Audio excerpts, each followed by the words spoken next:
not sure how long it's gonna hold. There's warning lights everywhere. Abort! Abort! We've lost comms. Look out. It's out of control.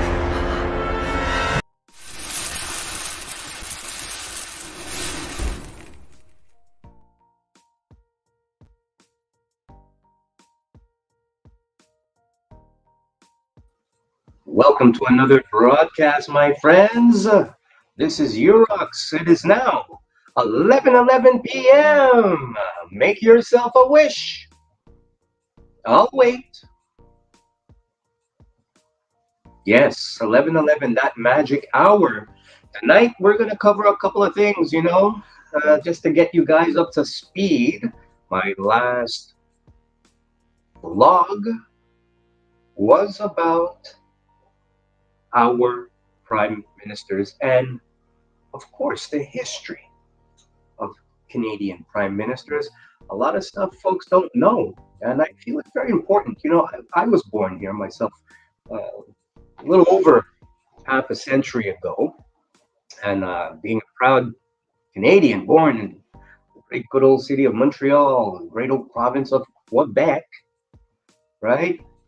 Back then, anyways, you had to learn. You had to really get familiar with the history. It's now or never type of attitude that we had growing up back in the 70s.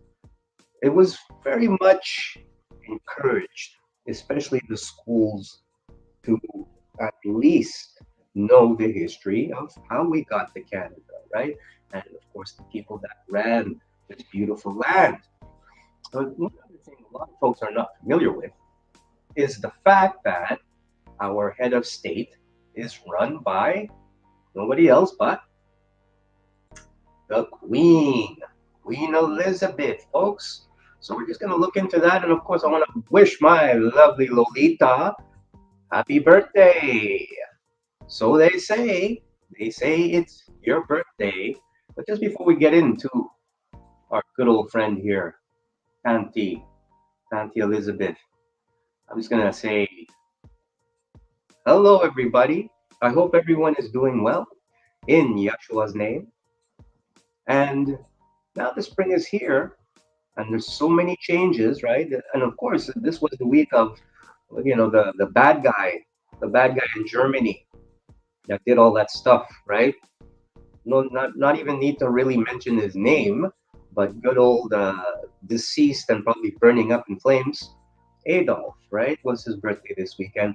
Interestingly enough, usually around this time, every time around spring, around April, it's been known that some weird shit's going down, right? So, but not with, like, thank God, God spare life. So far, things seem to be, well, not perfect because of the war that's going on, but I mean, it's quiet, unusually quiet for now.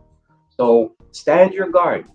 But this episode here is just to give you a little heads up as to how things are run and the lead up to where we are today. And what you can take away from that is at least maybe a little bit more knowledge about the beautiful place you live in, right? But just before we get into that, I'd like you to pass by, pop by, give a thumbs up, share, thumbs up, subscribe. I also have, of course, our blog here, The Date, and I'm all about being the data jockey, streaming educational, factual, unadulterated lessons from world Black history, finding solutions to surviving basic instructions before leaving the planet Earth.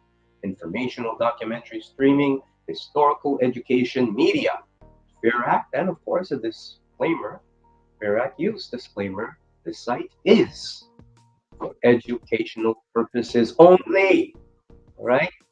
I'm not here to be any preacher, guru, God, doctor, physician, lawyer, none of that. I'm just here to give you a perspective. And of course, since the perspective is being policed, and as to what the narration should be and how we should think and all of that big brother thing.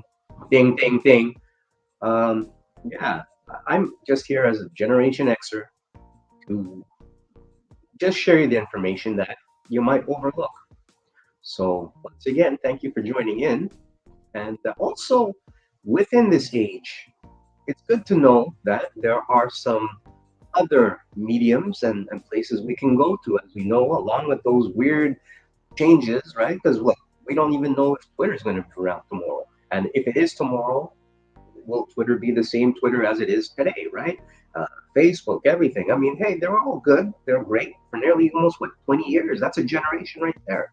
But we don't know what the future is going to hold. So what I do is I've been checking out a lot of the other online social platforms. And one of them, I would say, even for the family, the Israelite world, the nation, family, bros, blacks, anything you want to call, what we tend to call ourselves, this is the place for you. Blagna. I've been coming here now for, yeah, pretty much a month.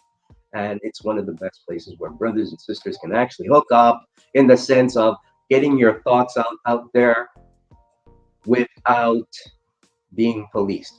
Actually, I have to do a little bit more research as to how this started, but I was able to look at a few other sites, of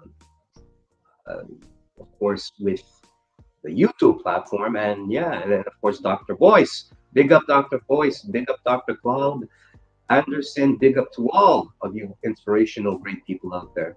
And so yeah, this is you guys should come in. Well, I know Boyce is here, but I have to see Dr. Anderson. But this is a cool site enough to, yeah, I really feel at home. Yeah, I've been socializing with some pretty groovy, old word groovy people from here and now.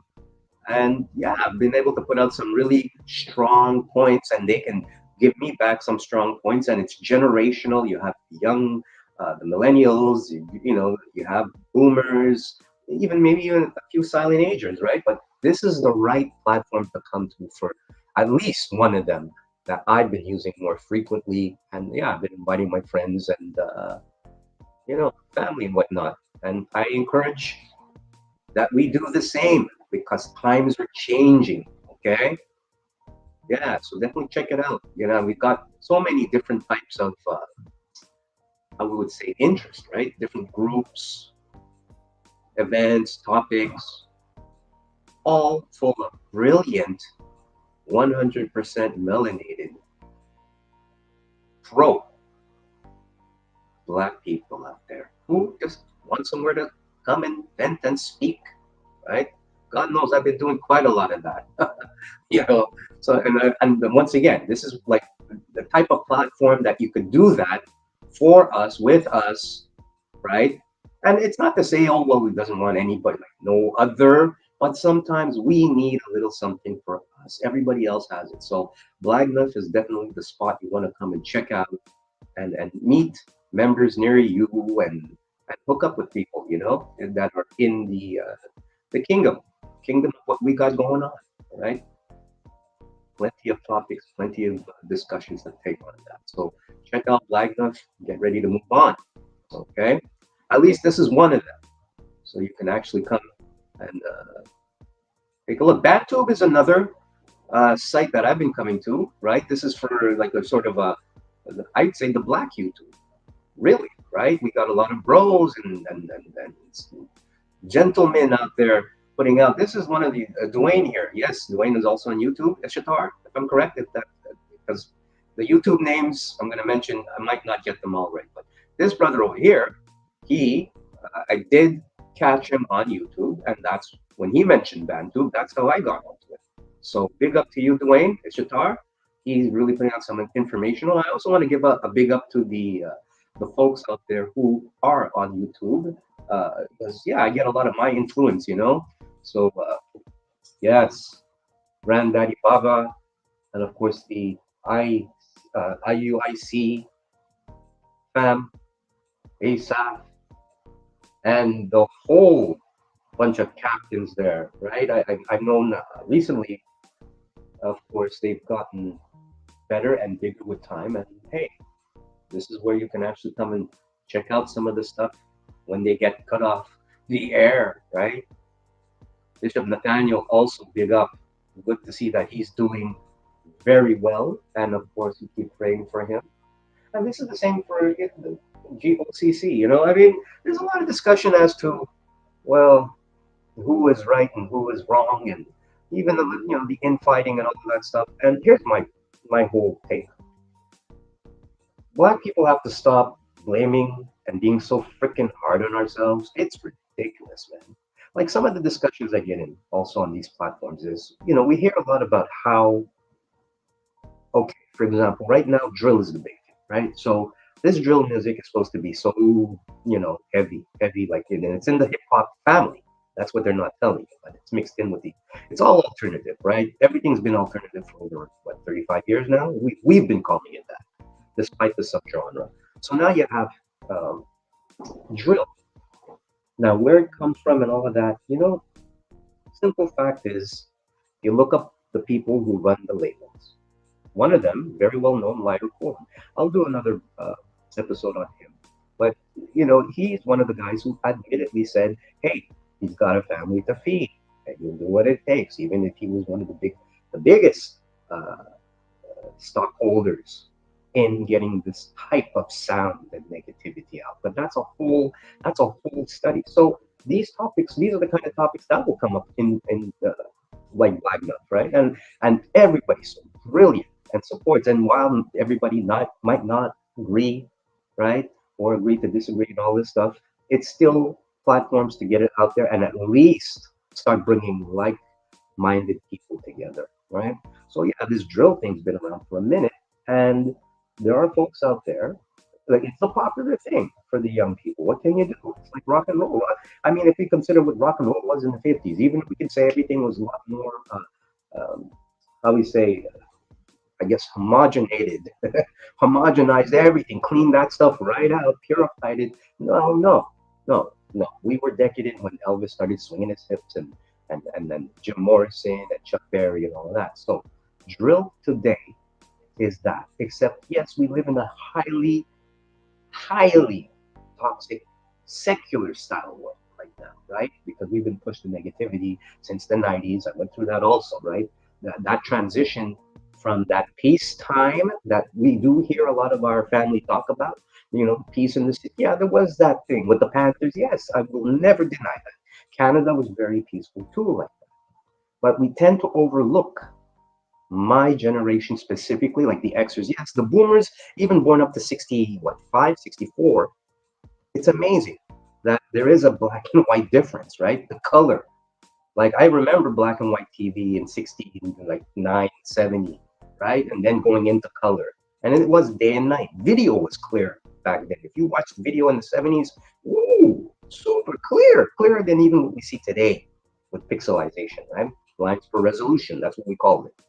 But my point here, going back, is sometime in the 70s, right? The Black Panthers, who are our greatest heroes, that we probably, I hope to see again, and maybe we have, if we try to accept any type of uh, organized uh, community patrol, right?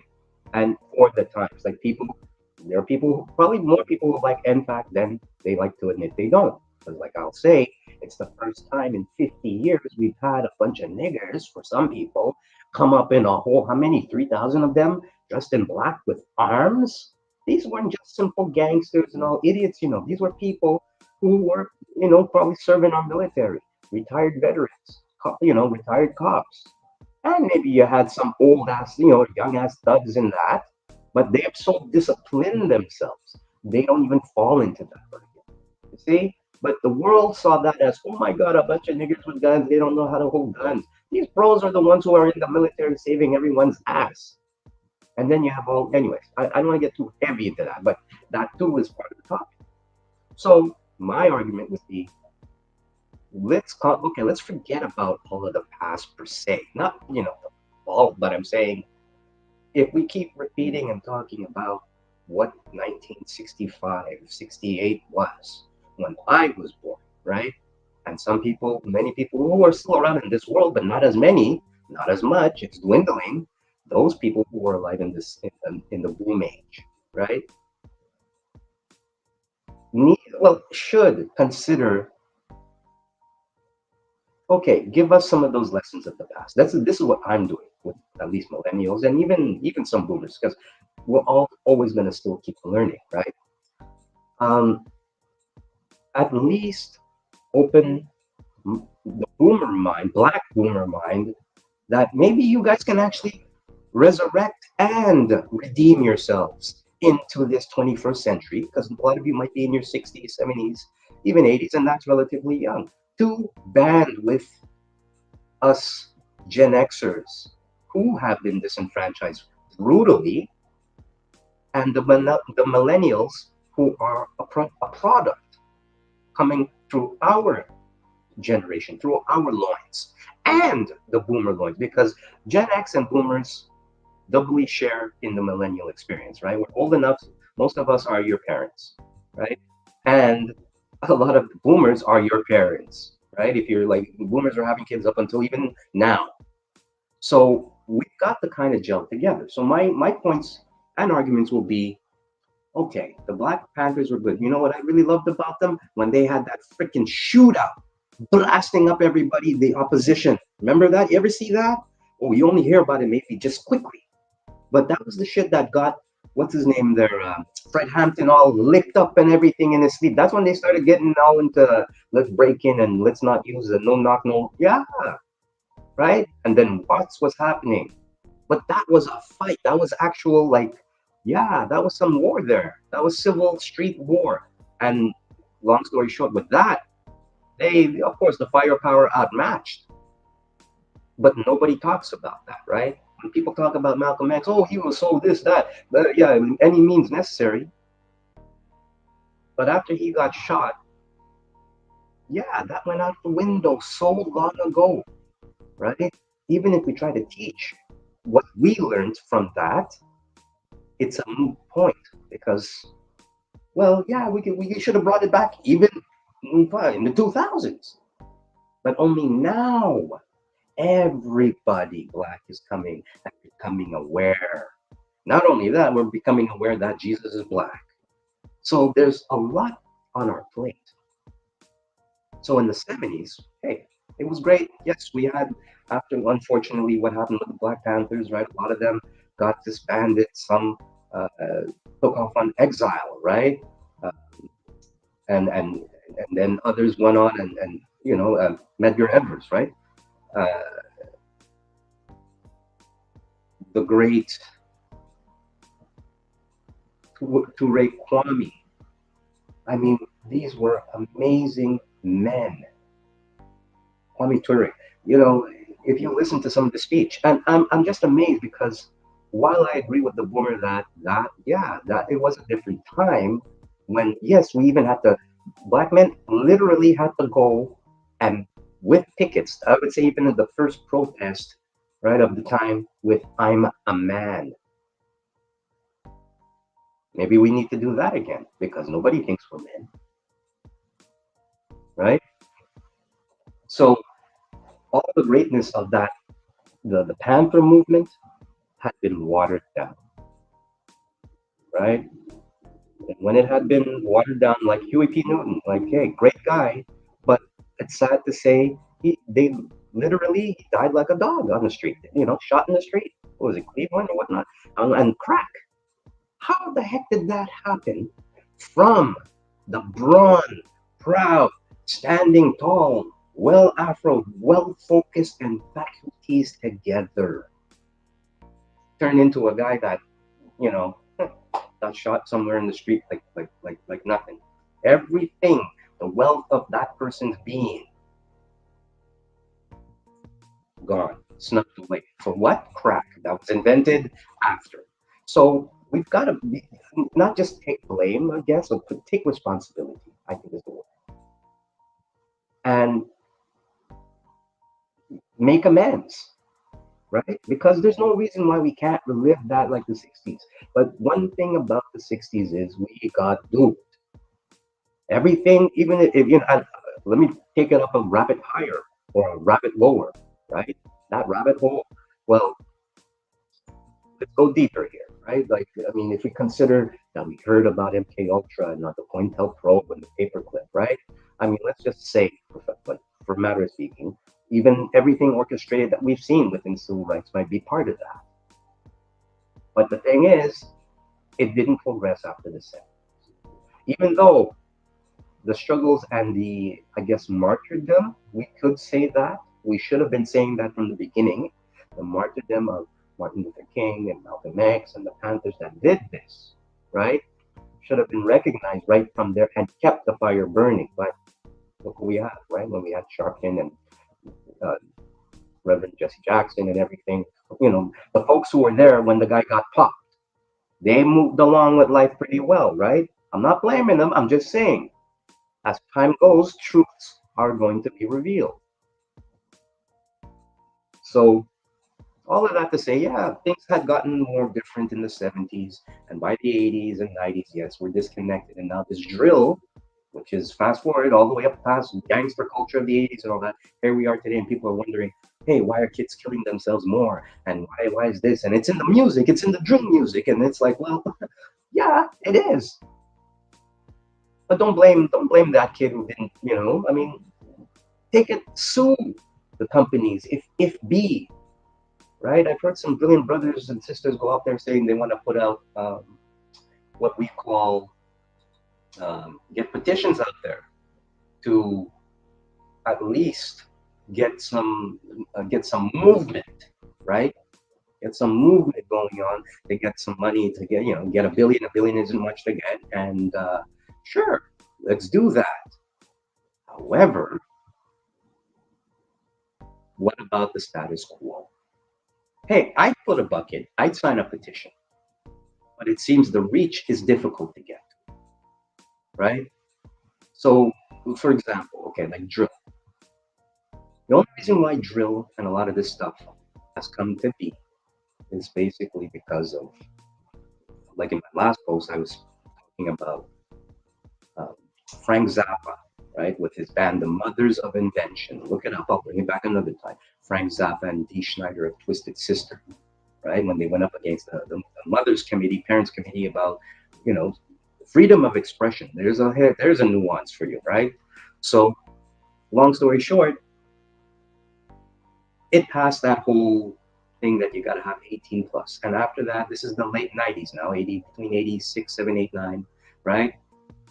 Frank Zappa, the rocker guy, cut his hair. That's the first time we saw boomers doing that too. All those ex-hippie people, like at least from the end of the 70s, but into the 80s, yeah, they were in their 40s, right? So they cut their hair, they put on suit and tie, and they look like the average Mzungu. But when they're home, they're back in their jeans, kicking it with their long hair and probably shooting up, right? But that was then.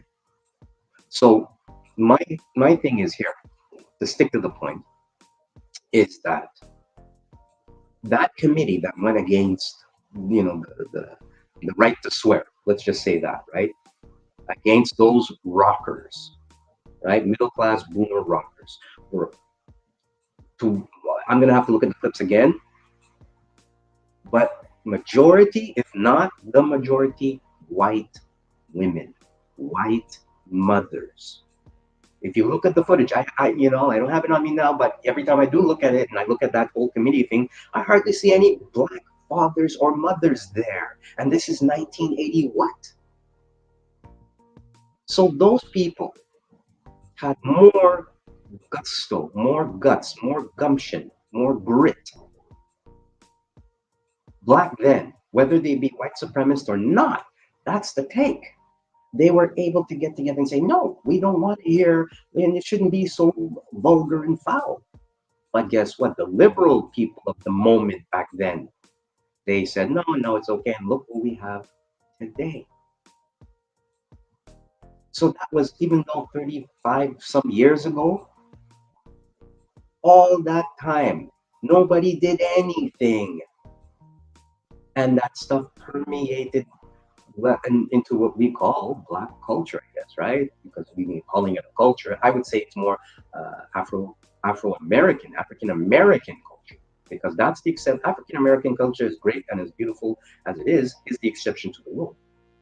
And what comes out of African-American culture, everybody else in the Melanin Kingdom will tag it along and imitate, right? Because if you, let's say, you're born in Canada, you're still black, but your blackness could be Trinidadian, your blackness could be Haitian, right? Your blackness can be Canadian. It doesn't have to be the African American vernacular dress sound and all. Yeah, anyway, you see where I'm coming from? But all of that to say, when we're talking about and how we're feeling about black youth today and blaming and no, and all the hating, we're hating so much between each other. We're not agreeing that, hey, you know what? Some things, okay, we can take a little bit of the past, bring it into, to what we're doing today. We can learn with the people who are currently the gatekeepers of what's happening. But no, right? There will be, believe it or not, white people, even white supremacists, who are intelligent enough to overlook the dribble, right? Of racism. They don't even say nigger anymore, right? They don't. But they've been like that for a long time, right? On my platform, I put out those videos. They're not all bumpkin, bumpkin. What some people would say white trash. A lot of them are like this bro right here. Ah, yeah, there you go. This guy, right? Black Tennessee mayors, all this business, right? Sons of Confederate veterans. So what was this guy doing in 1986 when Dee Schneider and Frank Zappa came on the scene and said, "Hey, you know what? We're gonna let these people call themselves niggers with attitude and yada yada, and the rest is on." In the late 80s, when I was a communication student, I was opposed to it. A lot of this black students were like, "This is weird coming from the United States," because this wasn't shit that we were popping off. We were breaking, we were into it, but we're like, "Ooh, those Americans." 20 years later, you fought for with picket signs saying "I'm a man," and now you're calling yourselves niggers by a bunch of young kids being produced by some secular producer. So that's a lot of work. And it's a lot on our plate, I believe, as a community to just come out there and say, black people, we're listening to drill music. Oh my God, the kids are not like how we used to be in the 60s, man. We were like superheroes. And it's like, nah, well, okay, great. The reality is, in 2020, there are Nazis out there who are fighting each other in Europe, if you're going to say it like that, right? We got our own black people joining in to help fight with and against Nazis, right? We still have issues with crime, right? Just like the gangs. My argument is the gangs. They've been around forever. Why should anybody give up, unless like the community is under threat, like we are, population threat, right? So hypnotized and brainwashed that, yeah, they're literally killing each other, but this was long in the making. So every day we pass, every month, the story of the time that goes by with, let's say, the kid getting his head blown off by a cop, let's say, right? There's been so many. And here we are, a decade, maybe almost nearly 20 years, heck. We're going to be saying soon after Breonna Taylor and all of those people, it's going to be like that. So this episode is going to be about, okay, my blog is thinking outside the box and the mundane, which might be boring, yes, dribble talk, yes, but there are points and gems in the message that I want to share.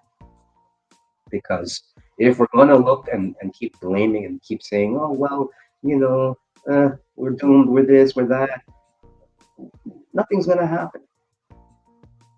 Right? And of course, going back to, like, that's why I come to different mediums right now, right? Just like Black Enough, Bantu. And I'm even checking what some people might even say. I didn't even know. They're saying, oh, it might be right wing, white supremacist. No, I'm checking out others, man, because at least one thing I could say with the left wing, right wing, we ain't no wing. We ain't no left and we ain't no right wing. So if we're going to be like, honest and frank, we're going to tell you what it is here. So yeah, if it means me having to check out what other platforms, I will. That's what we're doing. So yeah, Gab is one of them. I really appreciate it. And yes, you can also check me out on the other mediums out there. And I highly encourage that, the B1 family get there also. Just like Odyssey, BitChute, Reddit, right? Other platforms. So on with the show. But all of that to say, yes, these are the kind of discussions that, if there is going to be any type of change, we need to start having right now. All right. So we're already into the first half hour. But yeah, I'd like to get a little bit more into that. But first, I want to finish up what we did start off on my last blog, which was the date. Prime Minister's at your highest moment. Be careful because that's when the devil gets you too. And of course, that last episode, I was just getting into the whole political stance as to where we are in Canada. And I did start off mentioning that we were going to cover leaders in this great country. Just before that, once again, happy birthday, Lolita. She likes that. I don't know if it was her, but I put out a post like well over a decade in the early days of Facebook, and it was her birthday. I was like, hey, happy birthday, Lolita. And I got a smile. So I get the feeling maybe she knows who I am. So yeah. So if she's still in the house, yeah, she's 96. And as far as we know, this is the footage that we do have of her. Um, see, it was released April 20th, right? So, maybe they had some stock photos, just in case she couldn't be there. So yeah, she's a whole interesting history because of her life, right? And well, not to get into the whole thing of it, but after that was in 1952 when she was inaugurated, if I'm correct. I'm trying to find her file here. Um, once she was in, that became the monarchy we knew of today, the modern age monarchy, right? Before that, it was a whole other can of worms, and with the cousins and the family out in Europe and Romanov and all of them, whatever name they called them back then, Bolsheviks and all of this business, right? But she's the modern one, and these people, like that whole lineage, a lot of it was, well, now we know it came apart because of the in family courtships, if I can say, in family courtships, and literally wiping the blackout, right? So that was this is where she got February 6th, 1952. So she's been there for a minute. Many people have come and gone in this world, many great people, and she's still in the house, right? So that was her pops. I always say when you're checking out people, look up where they come from. So, right? So King George, right? Sixth was king of the United Kingdom and the dominions of the British Commonwealth from 11th December 1936 until his death in 1952. He was currently the last emperor of India until August 1947, when the British Raj was dissolved. And that's what's happening all over the place now, right? They tried it, and essentially it was what it was, right? Elizabeth Angela Marguerite Bowes Lyon, and that was her mom, right? And she was the queen of the United Kingdom when the father was alive, and she was around for a minute, right? She was the wife of King George VI, and she's the last empress of India also, and many other places, right? But we knew her as Queen Mom, right? Elizabeth was born in Mayfair, London, as the first child of the Duke and Duchess, right? Later King George and Queen Elizabeth, the mom, once again. And her father acceded to the throne in 1936 upon the abdication of his brothers, right? So that's a whole story right there, right? This guy, Edward VIII, proposed to marry Wallis Simpson, an American socialite who was divorced from her first husband. So this was a big deal, but technically he was supposed to be the king that was to be of that time, right? And then he didn't want to because he's knocking up this American, which is like a no-no. And so that gave it to his bro. And it was understood that he was kind of reluctant too, eh? And he didn't last long, obviously, right? From 36 until 52. I mean, it was a minute, but think about that. And so that's how she ended up getting in, right? So, upon the abdication of his brother, King Edward VIII, making Elizabeth the heir presumptive, right, by heredity, she was educated privately at home and began to undertake public duties during the Second World War. So she was already gangster. This is why she's so known for being, you know, unique in all this time, right? She was driving truck and fixing things. Anything I wouldn't be short of saying, yeah, you know what, maybe she even participated in that. You know, maybe being the first woman soldier, but I digress. Yeah, but she did serve here. Look at that. Women's branch of the British Army during the Second World War, right? And then in 1949 merged into the Women's Royal Army Corps. See? All right, I'm just saying. So yeah, she married her old man who just kicked away recently, Philip, and he was a former prince of Greece and Denmark. So the word was he was never really happy about that whole the situation because when he married into it, right? He'd say, "Oh, I'm an amoeba." He had that narcissism thing going on, but it technically, you know, the queen, you become a queen, you're going to be the king. But in this case, they wanted to keep it so tight within the family, like, you know, you're just going to be the queen, and this Negro over here, he's just going to be your prince, right? And they ain't calling him no king. I don't know what's up with that, but that's what it was. Yeah, and so 73 years together, and these are the kids, right? Bet you never hear about this guy. Eh? He's like the last brother. That's Charles' little brother. Charles and Edward and them. Yeah, that's the little Andrew and them. That's the little brother, right? He's 14th in line. Let's go backwards. Then there's the popular Andrew. Everybody loves Andrew. And yeah, and is she still alive? I wonder. I know one is something. I think it's Anne. And then there's Charles, right? And he's gonna apparently the king. You know, he's the big pimp, the big daddy. Let's see, she's still around. I think she is. Yeah, that's the sister. See, and or in other words, the daughter, right? That's the queen's daughter, Charles and them sister. Bet you never knew that, huh? Yeah, man, big family now, big family. What line is she in? She's not in no line. But anyway, moving on. So when her pops died, right? That's them when they was younger. In February 52, Elizabeth, then 25 years old, like rock around the clock, right? She was that generation. Became Queen of Egnant, female monarch, right? As opposed, get that? As opposed, sometimes you gotta, well, I'll just read it like that. As opposed to a queen consort, who is the wife of a reigning king, or a queen regent who is the guardian or is the guardian of a child monarch and rules temporarily in the child's. Gotta finish what we read up here. Oh boy, I guess in the child's regent per se. But let's not get lost here.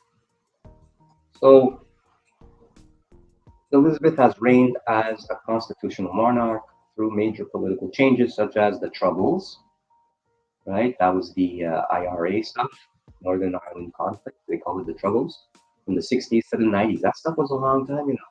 That was like that too was like a Black Power thing going on. But mind you, we don't talk about the Black Irish in that situation. The value, the devolution in the kingdom. I don't know what that's all about, but it says the devolution.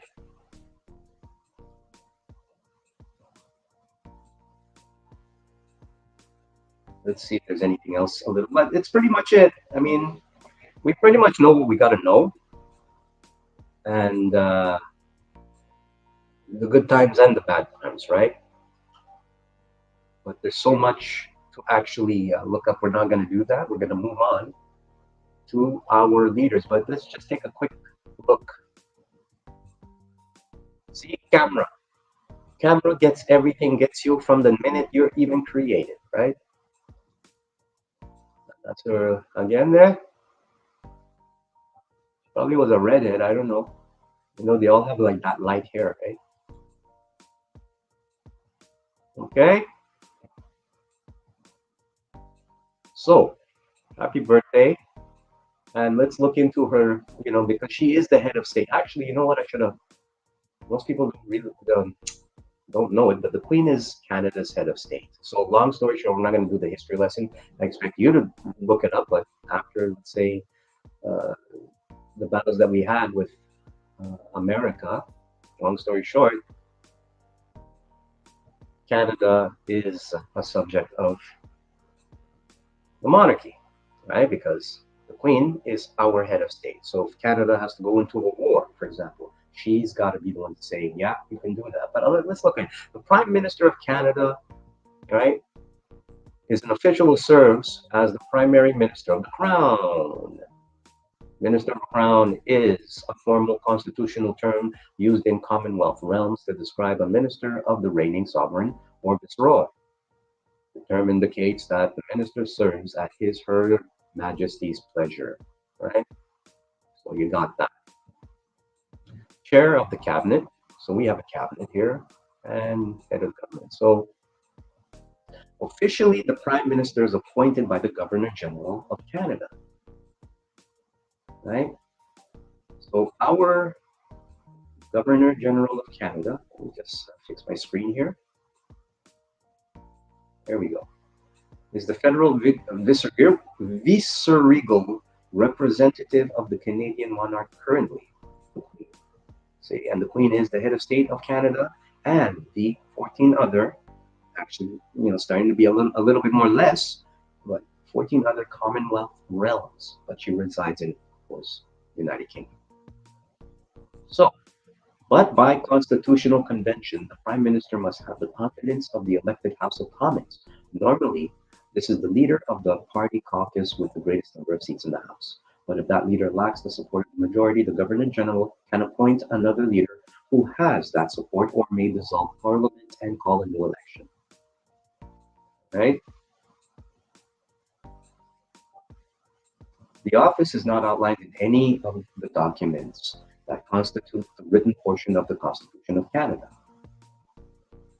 Okay, the Constitution of Canada is the supreme law in Canada. It outlines Canada's system of government and the civil and human rights of those who are Canadian or citizens of Canada and non-citizens in Canada. Right, so we have the acts and all of that. So the monarchy is vested, right? The sovereign. The monarchy of Canada is Canada's form of government embodied by the Canadian sovereign. It is at the core of Canada's constitutional federal structure and Westminster-style parliamentary democracy. So if we see how things are run here, it's run like what you see in Parliament, like in England, right? So the office was modeled after that which existed in Britain at the time. John A. Macdonald was the first Prime Minister of Canada, serving from 1867 to 1873, and from 1878 to 1891, the dominant figure of Canadian Confederation. Okay, so that's our big daddy there, right? He started that. That's when the whole thing started, and he was commissioned by the Viscount Monk, an Irish politician who served as the last Governor General of the province of Canada and the first Governor General of Canada after Canadian Confederation. Right, on May 24th, 1867, to form the first government of the Canadian Confederation.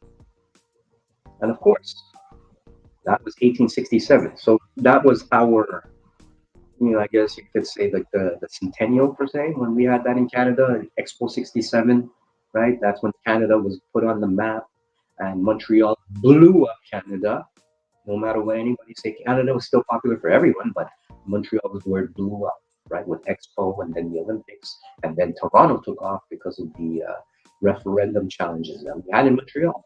Not to say Toronto wasn't rocking. Toronto rocked big time, probably even more than Montreal in many ways, because there were blacks in Canada since Confederation. Talk black to me, you just never hear about it. So it was the process by which three British North American provinces, the province of Canada, wasn't a country yet. Nova Scotia, where most of the slaves ended up going, right? The Underground Railroad. Talk black to me again. And New Brunswick, believe it or not. A lot of bros out there too. United into one federation called the Dominion of Canada on July 1st, 1867. All right? Let's take a quick look here and then come back. So, upon Confederation, Canada consisted of 4 provinces: Ontario and Quebec, which had been split out from the province of Canada and the provinces of Nova Scotia and New Brunswick. Over the years since Confederation, Canada has seen numerous territorial changes and expansions, resulting in the current number of 10 provinces and 3 territories. Okay? Let's check out the history of how that boogied down. And I encourage you and implore you to also take a look and read and look it up. But we'll do a little, give you a little heads up. All the former colonies and territories, okay, prior to the evolution of the current provinces, okay? North America, prior to the colonization, was occupied by a variety of indigenous groups consisting, when that happens, consisting of band societies typical of the sparsely, okay, I'm sure the sparsely land, you can say. But yes, bands, when we say, well, First Nations were there. First Nations, how you doing? Shut up, Miigwech. How's the water tasting out there? Do something. I want to hear some noise.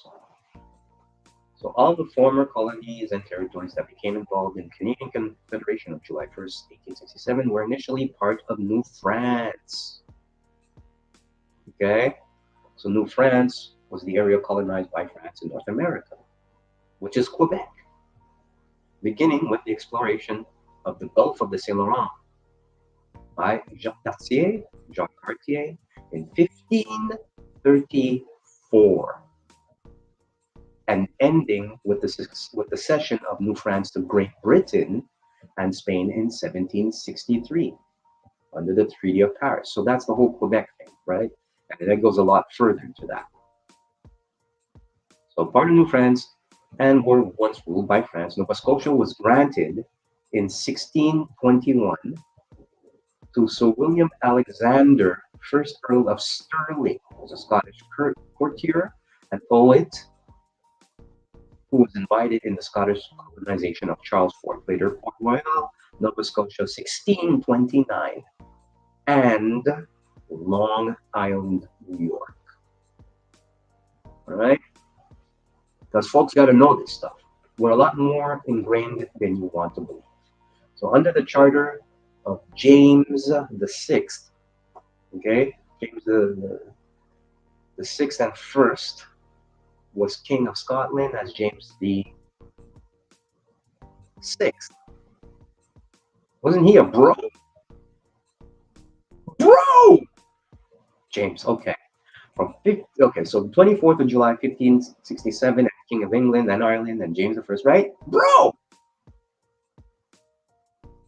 You get where I'm coming from. All right, this claim overlapped the French claims to Acadia, which is all that peninsula stuff here, you know, right? And of course, the Gaspé Peninsula, Kennebec River, beautiful. These places are so beautiful. If you go out there, I highly recommend drive out there. And although the Scottish colony, right, of Nova Scotia was short-lived, so Scottish colonization of the Americas compromised a number of failed or abandoned Scottish settlements in North America. A colony at Darien on the Isthmus of Panama, right? The Acts of Union 1707. So what? Scots everywhere. Black Scots also. So Nova Scotia was short-lived for political reasons, probably, right? Too many Black Scots out there. Probably. I'm just throwing out, I don't know. The conflicting imperial interests of France and the 18th century Great Britain led to a long and bitter struggle for control. The British acquired present-day mainland Nova Scotia by the Treaty of Utrecht of 1713. Right, a series of peace treaties signed by the belligerents in the War of the Spanish Succession in the Dutch city of Utrecht between April, it's always April or May, right? That's what I was saying. April 1713 and February 1715. Okay, so these are some things to pick on, just so you get to know where you come from. All right. So this is 1713. The war involved three contenders for the vacant throne of Spain and involved much of Europe for over a decade. So this is who the Treaty of Utrecht 1713, and the Acadian population was expelled by the British in 1755. They renamed Acadia Nova Scotia, which included present-day New Brunswick, or as they say in French, Nouveau Brunswick.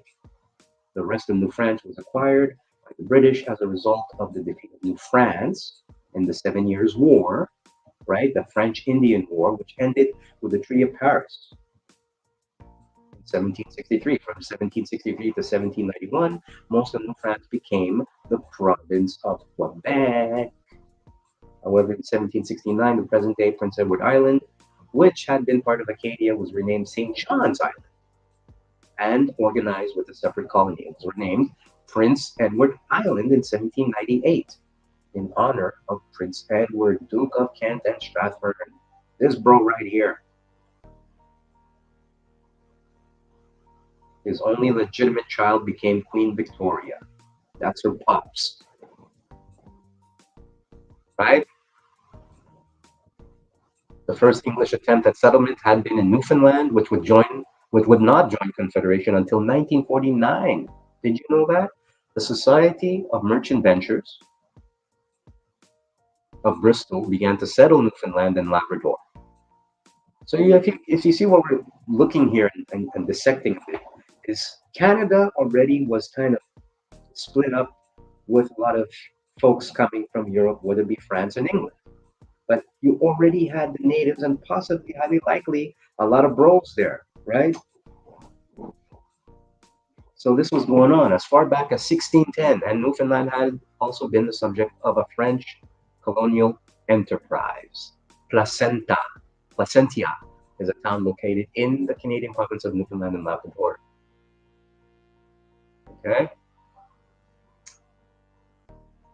In the wake of the American Revolution, an estimated 50,000 United Empire loyalists, fled to British North America. So who are these United Empire loyalists?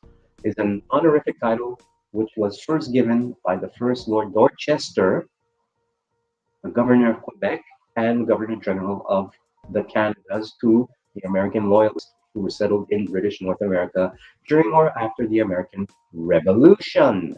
So we got you guys coming up, chilling up in Canada, fled to British North America, which is Canada. The British created a separate province of New Brunswick in 1784 for the loyalists who settled in the western part of Nova Scotia. All right, so you had a lot of people coming up back and forth. They settled in the provinces of Quebec, also the loyalists, which by the Constitutional Act of 1791, which is known as the Clergy Endowments Canada Act 1791, right? The statute passed at Westminster in the 31st year of George III and itemized as Chapter 31, was commonly known as the Constitutional Act 1791. It was an act of the Parliament of Great Britain. Right? It was separated into a predominantly English Upper Canada. So Upper Canada would be all of these territories, which became the territories. Okay? And predominantly French Lower Canada. So that's like Quebec and all of that. If anything, more east. The War of 1812, I implore you to look it up and read, but generally the War of 1812 was a conflict. That was the big one, right? That's what really made us who we are today, whether you be in the United States of America and Canada. That's what that was about. So, yeah, the War of 1812 was a conflict fought by the United States of America and, check this, its indigenous allies against the United Kingdom. So already we were having that buck and that coonism happening. And when we say indigenous allies, don't think that melanated people weren't involved in that. Just get that out of your head. Change the movie, put in a different cast. I'm not saying that, the British went there, but that's what that was like. They just don't tell you that now, right? And its allies in British North America. With limited participation by Spain and Florida, it began when the U.S. declared war on the 18th of June, 1812. Okay, so that and declared war in 1812, and although peace terms were agreed in the December 1814 Treaty of Ghent, did not officially end until ratified 1815. So, if you want to know about your American House, Senates, and how that stuff was going on, this is a whole good read because this is where we see who we are today.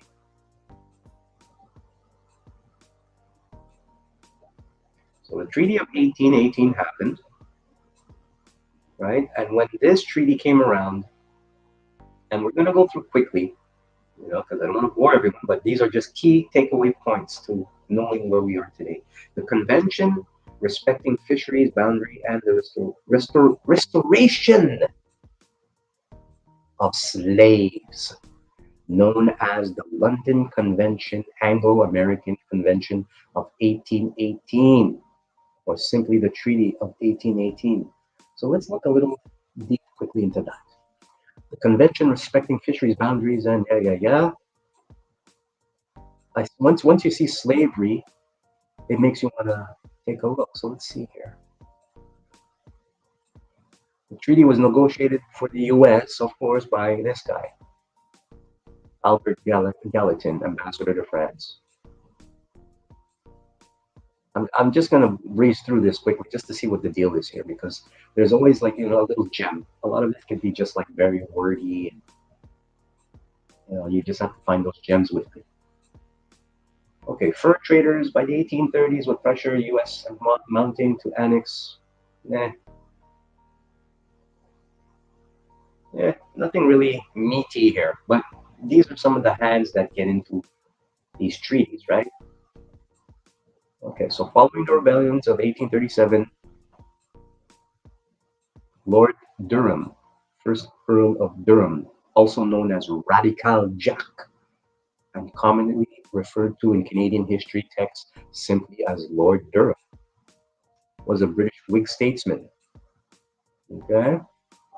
In his Durham report, recommended Upper and Lower Canada be joined as the province of Canada, and the new province should have a responsible government.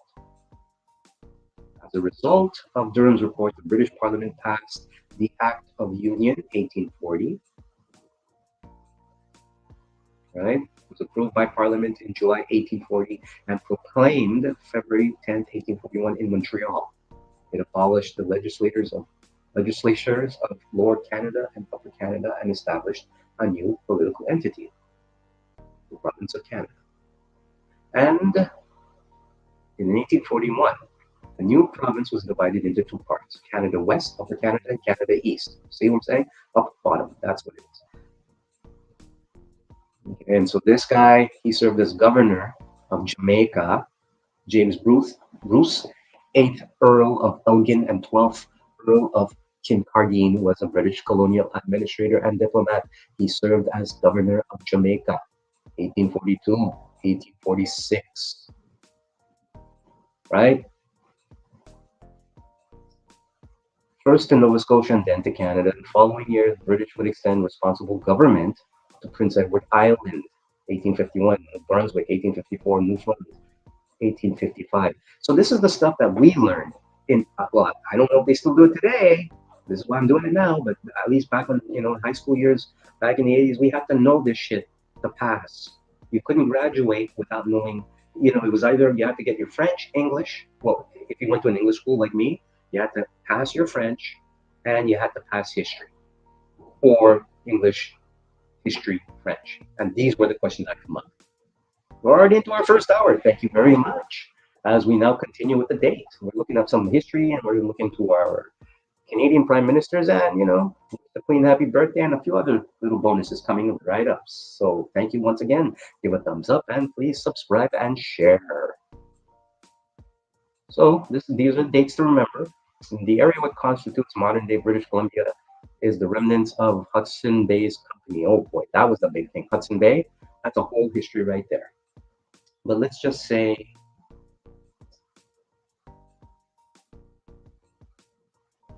Confederation. And I'm only going to scroll. I'll scroll this so if you want, you can pause this part and you can read it. And once again, follow the tag and follow the link. I will also have links inside my post. But you can see Confederation is what made Canada.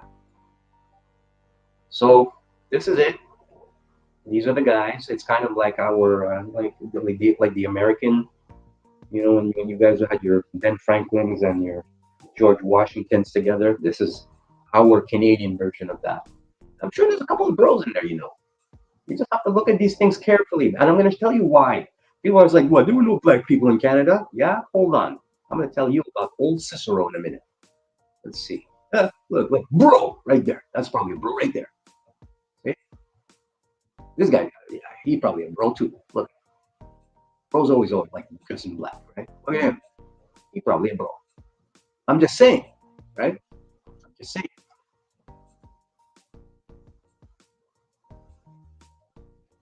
So that's the Canadian Confederation, right? This is the process. They were united into one, right? British North American provinces, Canada, Nova Scotia, New Brunswick, into one federation, Dominion of Canada, July 1st, 1867. Upon Confederation, Canada consisted of four. Yes, we knew that, Ontario, Quebec, which had been split out, right? And so all of this. But now, after this, territorial changes and expansions, now it's 10 provinces and 10 provinces and 3 territories. Okay, so let's go through this, kids, quickly. Provinces and territories of Canada, not Ontario, or how do they Ottawa? The Americans spell it Ottawa. Come on, you guys got to read that. All right, let's take a look at Canada. Okay, so the Yukon actually was one of, if I'm correct, it was one of those, like, when Hawaii and everything was being picked up by America. Well, yeah, Canada, Nunavut, Iqaluit, Yukon were some of the provinces that were actually, being recognized. Right, the 3 territories was the bonus, as we would say, because initially it was just 3 or the 10 provinces. So we have the Yukon, Northwest Territories. This is all up in the north, high up north Canada. Nunavut, Iqaluit. So back in the day, we used to use the racist trope and say Eskimo. That was the nigger of that time. So now we don't say that anymore. And I don't know if people know that, but now you do. It's not to be called Eskimo, right? It's like you call them Inuit. Nunavut. Okay? So here's the east: Newfoundland, Labrador, St. John's, Prince Edward Island, Nova Scotia, New Brunswick, Quebec. And now going in, more in it's still the east, as we know it here. This is still the east, right above the United States and New York and all your friends. Detroit is Ontario, Ottawa. Going now, let's say we're going to Kansas City and those places out in we call the Wild West. You're looking here, our comparison is Manitoba and Saskatchewan and Alberta. All of these great, beautiful lands out here into the Northwest Territories, right?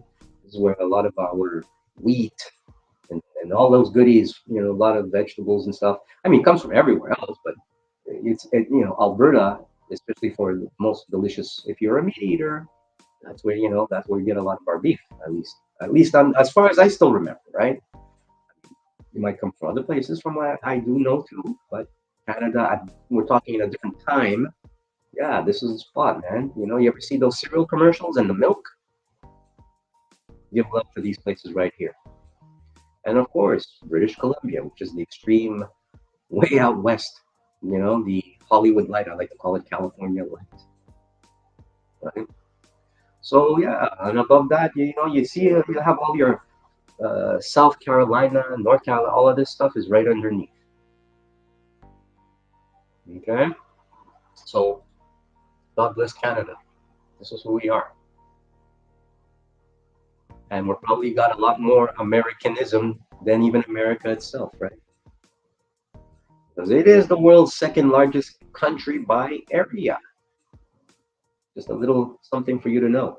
So all of these statutes were created in 1867, and thus now we are the government of Canada. And well, long story short, with the whole Quebec situation in the, because don't think Quebec was ever like cool with that, right? Myself being born there, the British colonization was permeated through, like Jamaica, right? But as the 60s came in and conscious came in North America and Canada said, hey, you know what? We're a lot more fresher than that. We can actually do our own thing and run our own thing. And so thus that kicked off the beginning of, even though the Queen was still the head of state, that kicked off what we know today as pretty much our own real independence. And it was ratified in the mid 80s with our Canadian Charter of Rights and Freedoms, Meech Lake Accords. So look at these provinces here, right? As you see, these are our populations. And this is when they entered the Confederation. So Ontario, of course, is being one of the largest. Right? We entered here July 1st, 1867. So that's the OG. OGs are Ontario, Quebec, Nova Scotia, New Brunswick, and then Manitoba, British Columbia, Prince Edward Island, 20th century, 1905, Saskatchewan, Alberta, and then Newfoundland and Labrador. A lot of our industrial picked up, especially as you see in 1905 in the early 20th century. A lot of the industrial revolution also took off from Canada in those areas, right? Charter of the French Language, Bill 101, 1975. That's what happened when I was a kid. So the Northwest Territories, very important, because this is where, of course, we have a lot of our First Nations natives still living up here. The Yukon, also, Whitehorse and Iqaluit. So now that we covered at least a general look of Canada, at least the politics of it,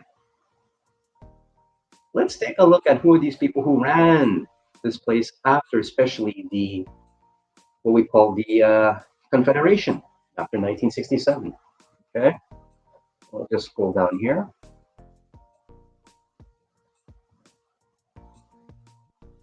So our prime ministers start. We've got our two parties. That's going to be a whole different day to get into, because also, once again, the parties had changed, but we know them at least now as liberal and conservative. But in between that, we did have a couple of liberal conservatives, conservative historical, unionists, national liberal conservative, progressive conservative, right? We can might as well call them NDP, like an independent, because that's pretty much how that was rolling back in the day. But now, of course, now the NDP has been recognized. It's been around for quite a while now. Like the bones, the bread and butter, these two. Liberal is the longest serving and oldest active federal political party in Canada. The party has dominated federal politics of Canada for much of its history, holding power for almost 70 years of the 20th century. Right? And it's been referred to as Canada's natural government.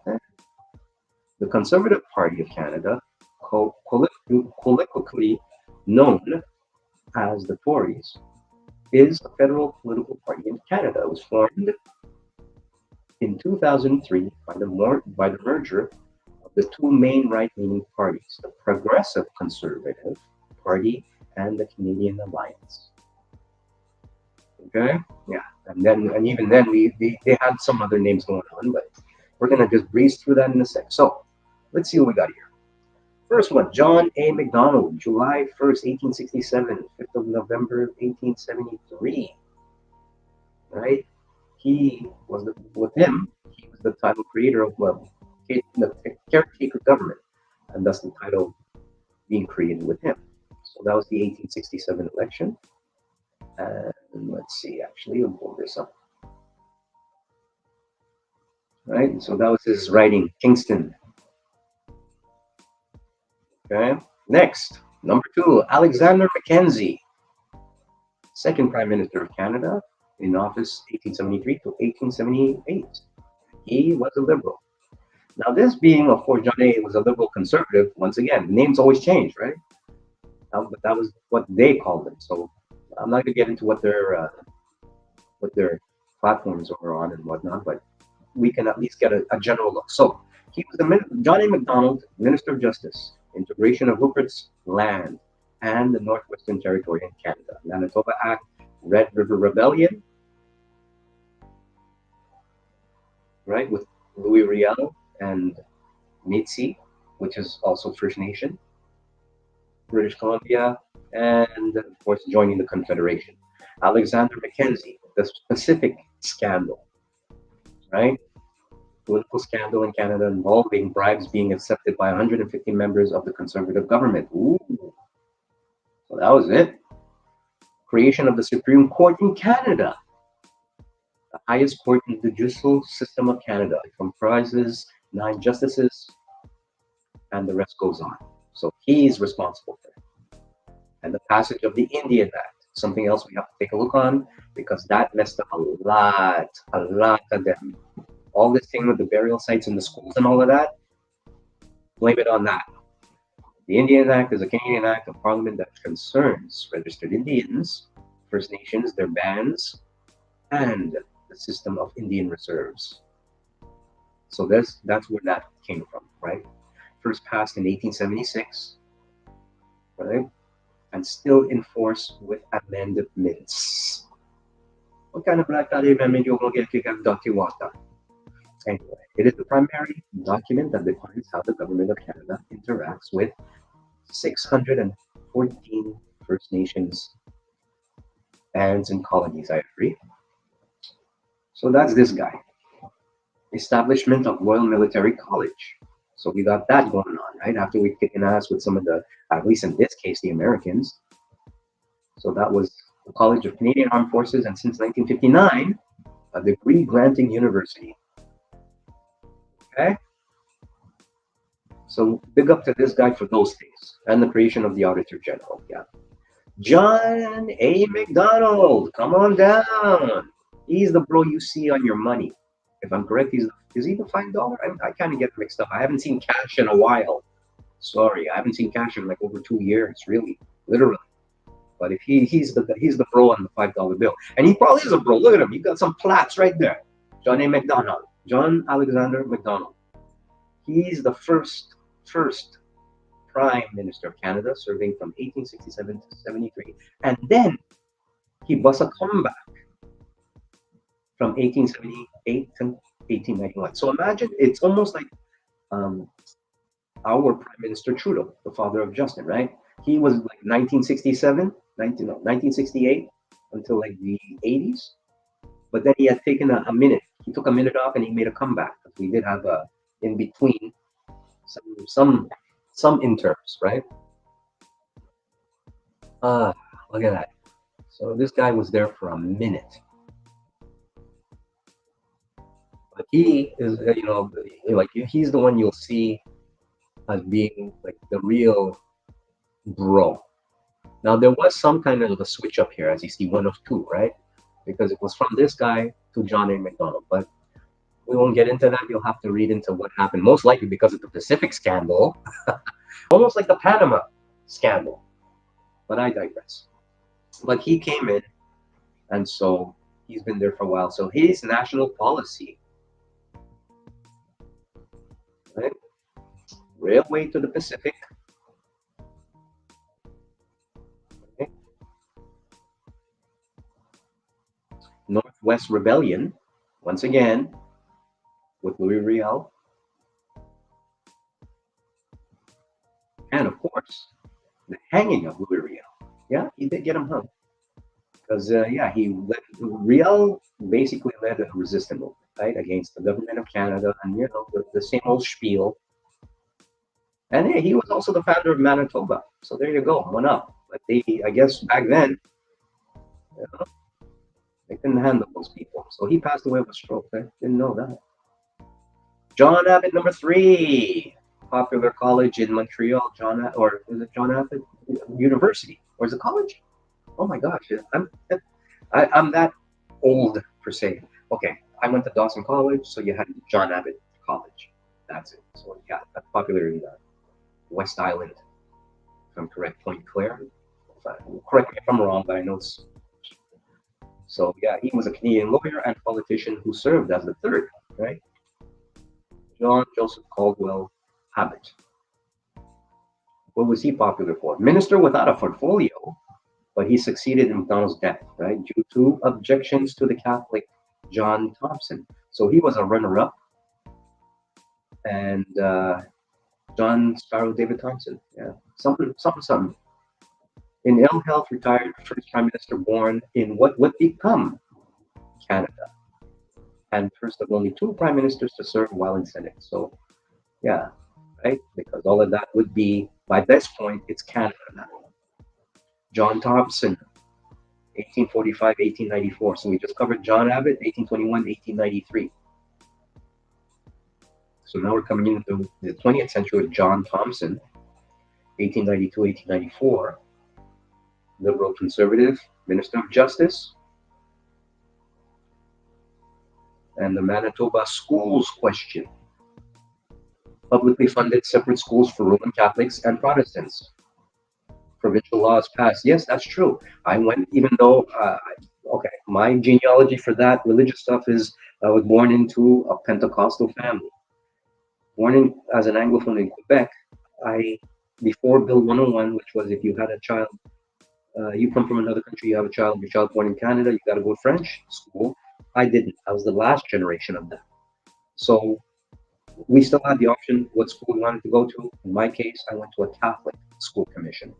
The CECM, as we call it, CSCM, as we used to call it, Catholic School Commission Montreal, and then you had the Protestant School Commission.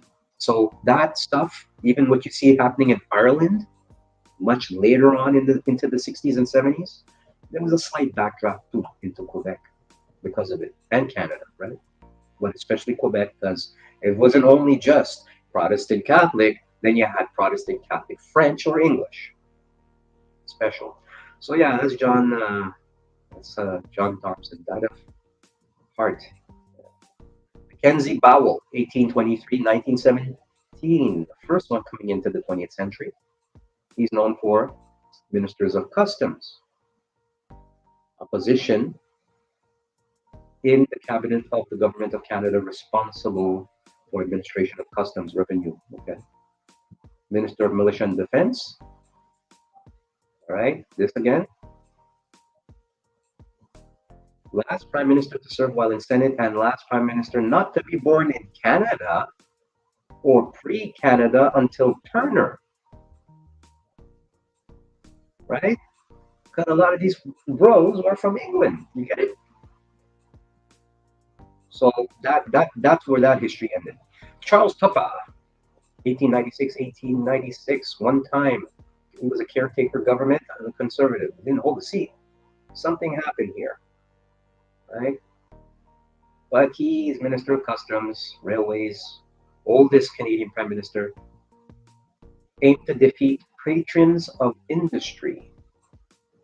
In Canada, we're based on the patrons of industry in Michigan that had formed in 1899. It was dedicated to upholding and encouraging the moral, social, intellectual, political, and financial situation of farmers. But dominated by this. Never sat in as Prime Minister. But this guy did. Uncle 50, Uncle Fitty, right? Or is he on the $5 bill? No. This Negro's on the. You see, that's why I always get mixed up. I always get it mixed up between. Okay, he's on. Okay, no. Oh no. So he's Mr. $5. No, Mr. $50, if I'm correct. Anyway, we'll figure that out in a second. We'll figure. I always get. I haven't had health. Okay, let's go. Let's see. What does it say? What's it say?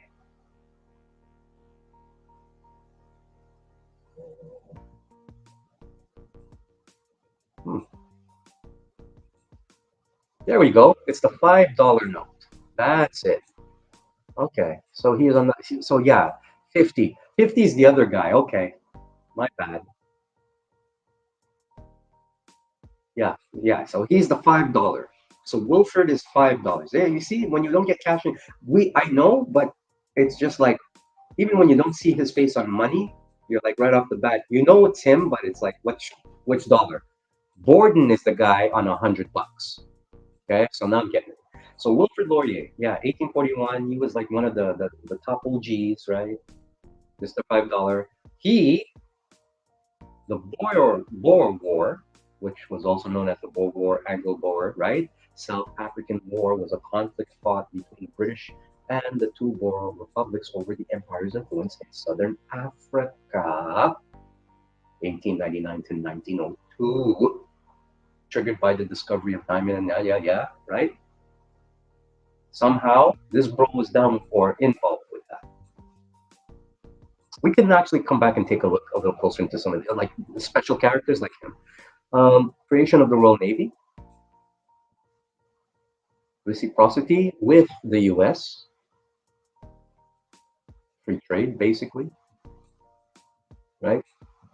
But it's always an emotional issue. Yeah, we always had this between the states. Department of External Affairs. First French Canadian Prime Minister removed the right of status Indians to vote. See? But what was his involvement with this guy's a really tasty one. I'm gonna have to check. Okay, let's take a look. British Empire. Well, it's still a British Empire, right? Yeah. I'm just actually looking with you guys to see what did we provide weapons? Let me see. Let's just and we'll do one on this too. Another post on this, but okay, let's see. British expeditionary efforts were added significantly by local colonial forces from Cape Colony to naval Rhodesia, as well as volunteers from the British Isles and in the British Empire worldwide, particularly Australia, Canada, and New Zealand. Later in the war, black African recruits contributed increasingly to the British war effort. You see, that's how they got us, right? Black African recruits contributed increasingly to the British war effort. A bunch of idiots. But you had no choice. So I'm not cursing you out, respect to you, but look where we are today. International public opinion was generally sympathetic to the Boers and hostile to the British, even within the United Kingdom. Yeah, a lot of people were not down with that, right? But right, this Negro here had to get involved. Anyway, Robert Borden, $100 man. He was a Canadian lawyer. He looks really lawyerly. A politician who served as the eighth from 1911 to 1920. He's like the First World War president, right? So $100 bill man, he was part of World War One. So now you can put a face to it. And I get the feeling when we talk about our Canadian prime ministers, we only think of the one who's like there now, or maybe the one from last week. But this is also important for a lot of folks. Like I said, I'm born here, right? But there are a lot of folks that I've seen come here through immigration, all kinds, right? And after, especially the 1980s, after our Canadian Charter of Rights and Freedoms, forget about it. They don't know none of this. So this is why I'm giving you a heads up for what's to probably come, because a lot of this can repeat itself, right? Don't get that twisted. So $100 man, First World War, Military Service Act, conscription crisis of 1917. No fucking kidding. The conscription crisis of 1917 was a political and military crisis in Canada during World War One. It was mainly caused by disagreement on whether men should be conscripted to fight in the war, but also brought out many issues between regarding Canadians between French Canadians. Yeah, because even French Canadians are like, well, wait a minute, why the fuck we want to go fight with you guys, especially what, some Negroes? Nah, we got enough niggers out here in Canada. We don't need to fight them here, right? But anyway, I digress. But that's what happened, and thus from that, believe it or not, um, in Canada we didn't have that conscription, right? Like the United States in all those wars like that. Canadians volunteered, right? Unionists, government, center right, hmm National Research Council, income tax. Thank you, Mr. Borden. Nickel resolution. Yeah, they had that. Women's suffrages, of course. That's the time, right? So this is the guy when all of this business was going on. Paris Peace Conference. You know about this business, right? When we start talking about the whole agreements, like the Balfours and all of that stuff, right? It was all around this time. So Canada sat there when a big general strike. Treaty of Versailles, another popular thing. And of course, we joined the League of Nations. This is when we started getting on the world stage, right? League of Nations was the first worldwide intergovernmental organization whose principal mission was to maintain world peace. It was founded in January 1020 by Paris Peace Conference that ended the First World War, right? War is a racket. We're going to talk about that. But that's the first UN, if we can call it that. Arthur Meighen, 9th Prime Minister. He was a conservative, Magic 13. Nothing really new. Superintendent Indian Affairs. Woo! Look at this guy. Superintendent of Indigenous Relations. I didn't know that. But anyway, this is when it started. Why, like, look, why can't you, like, really? I mean, no disrespect. I'm sure this guy's a sweetheart. But, like, even, okay, just like the melanated kingdom, right? The First Nations kingdom, which is actually still melanated like us. You guys should actually band with us, but hey, you got your own politics going on with the bands and tribes, right? Just like the Africans. We all got to come together. And I'm sorry, you're gonna tell me with billions of motherfucking people who are probably in the millions of indigenous people, you can't find one indigenous, one freaking First Nation people person, even a black guy, fuck, to bust this kind of thing? Seriously. Okay, I just have to rant that because I'm like, wait, what? I mean, this is like, if I was Native, which or First Nations, like, hey, I got that in Trinidadian, my roots, right? Arawak Carib, shout out. I would probably qualify for that. Grand Trunk Railway. Okay, number 10, William Lyon Mackenzie King. Him, I'm gonna do a blog on just him because this guy had powers, man. Right? This guy, he had major influence. Mackenzie King, all throughout the war. If anything, well, he was a Canadian statesman and politician who served as the 10th Prime Minister of Canada for 3 non-consecutive terms from 1921 to 1926. 1926 to 1930. And after a little chill, he made a comeback in 1935 to 1948. So this bro, he caught World War I, World War II, almost into the Cold War. A liberal, he was a dominant, he was big time, right? And there's a lot of juicy stories about him and the Masons. That's why I wanted to pick on that. We don't really pick on it, but all these places like in Saskatchewan and all that, you'd be surprised. You think about the what do you call it? The Georgetown, the Georgetown guides, right?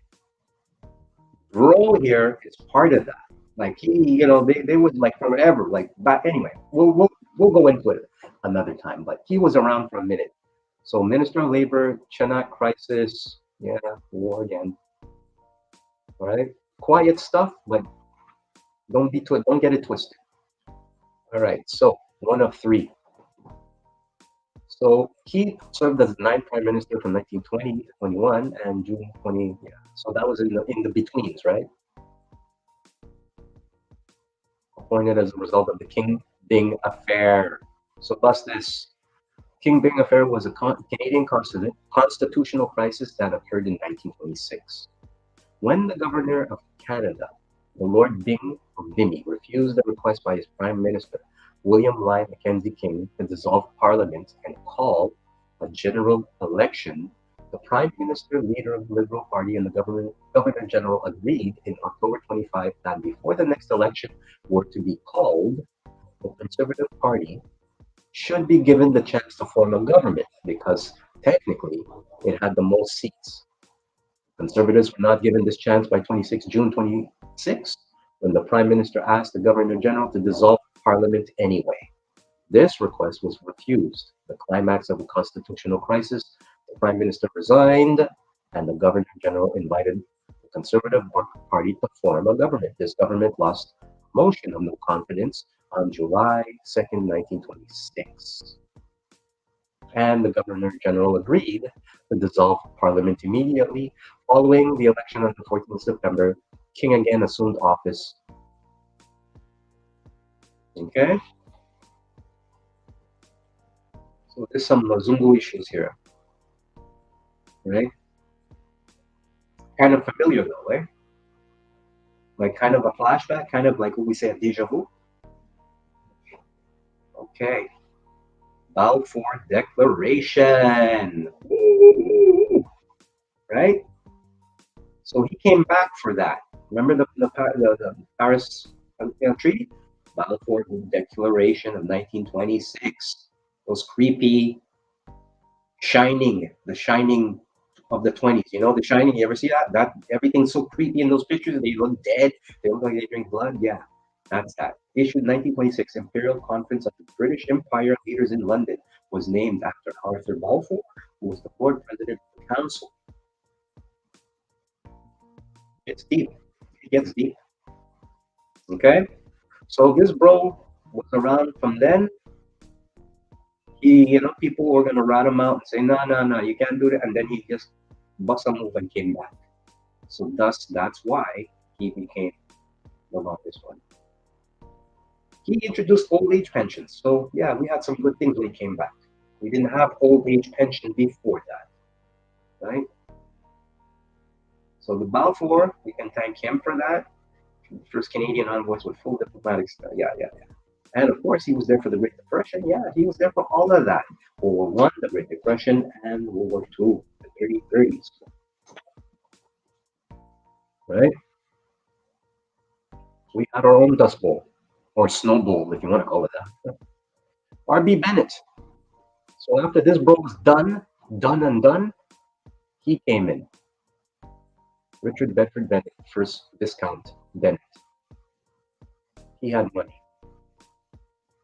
Minister of Justice, Finance, Great Depression. So he was there for that. Look who came up. First broadcaster and immediate precursor to the Canadian Broadcasting Corporation, right? 1930. Oh yeah, shout out to Marconi Day. Man who made radio in Montreal, transmission, AM, FM, here you go. Canadian Wheat Board, 1935, right? Mandatory producer marketing system for wheat and barley in Alberta, industrial. So because of this guy, conservative on top of it. All right. Oh my God, look who's back. Wait, didn't we just? Oh yeah, it's true. I forget. 3, right? He did 3. So 1. Bro came in. Arthur Megan. No, later. 2. And then brother tried to come in here again, and for a minute, boom. Nah, bro. Nah. You ain't taking that. We got me Shango. We got me my candles burn, chilling with my Alistair Crowley and the crew and all of them people. Nah.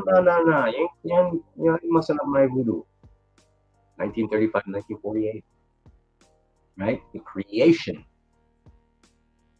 is a Canadian public broadcaster for both radio and television. It is a federal crown corporation funded by the government. The English and French language services units, yeah. Right.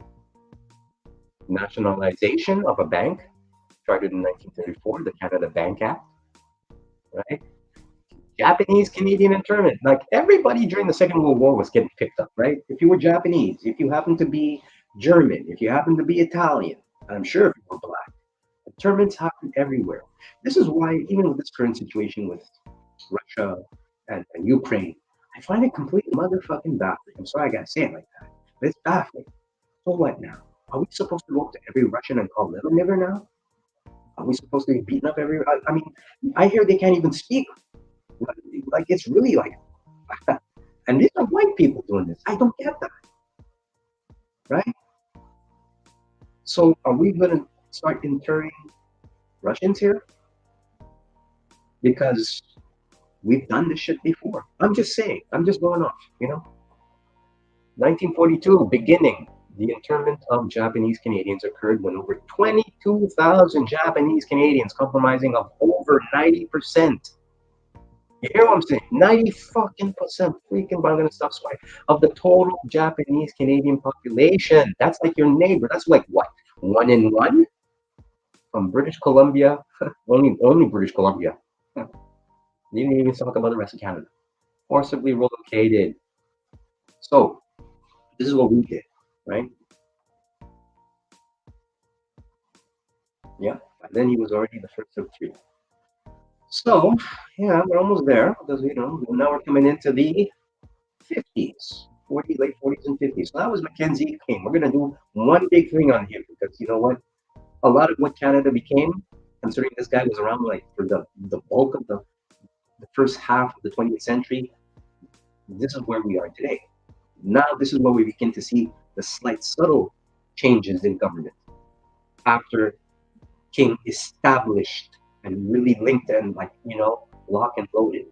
Louis Saint Laurent, him, French bro, right? He's known. They like the Minister of Justice, Dominion of Newfoundland, right? Right. We learned they joined in the 50s. Right of appeal. So that's good. It ended, right? Canada's entrance into NATO, OTAN, comme on dit en français. So this guy was the MP for Quebec East, Liberal, and also was the man to come into NATO, Louis Saint Laurent. All right.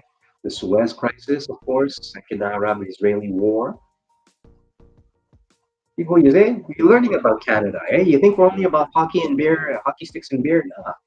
These real people. We was practically running you guys in the United States. United creation of the United Nations Emergency Force. Right? London Declaration. Newfoundland Equalization. The Trans-Canada Highway. One of the biggest things coming from the Saint Laurent primary prime minister. Trans-Canada. Everybody knows the Trans-Canada. You want to travel Canada? Take the Trans-Canada. Transcontinental federal provincial highway systems. Right? Across the country. Thank you. At least we had some good things. We do have a lot of good things. Pipeline debate. John Diefenbaker. Now, by this time, of course, my Trinidadian grandmother and my mom, a couple of my uncles ended up working for the Montreal Star and all this business. This is when they came into Canada. That's me coming into this world through my mother and the father, right? But this was the government around during that time. And my grandmother was down with John George Diefenbaker. He was the 13th, Magic 13 Prime Minister of Canada, serving from 1957, rock and roll is full in effect, to 1963, right? Pop, pop, pop.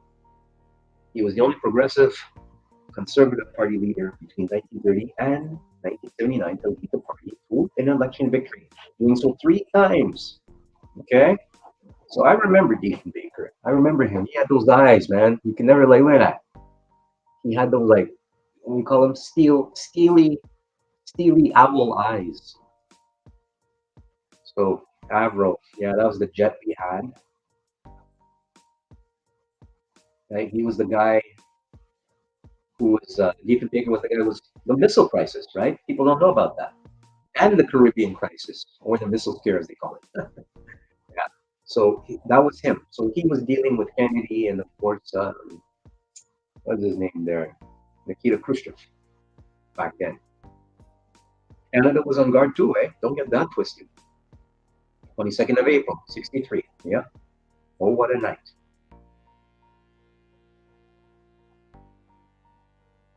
Board of Broadcast Governors was an arm's length Government of Canada agency. It was created in 1958 by amending the Broadcast Act to regulate television and radio broadcasting, originally taking over that function from the CBC. Hey, are these guys still around? Let's take a quick look. The board consisted, created in 58, and then it was replaced by, you know it, Canadian Radio and Television Telecommunications Commission in 1968. The amendments to them, yeah, right?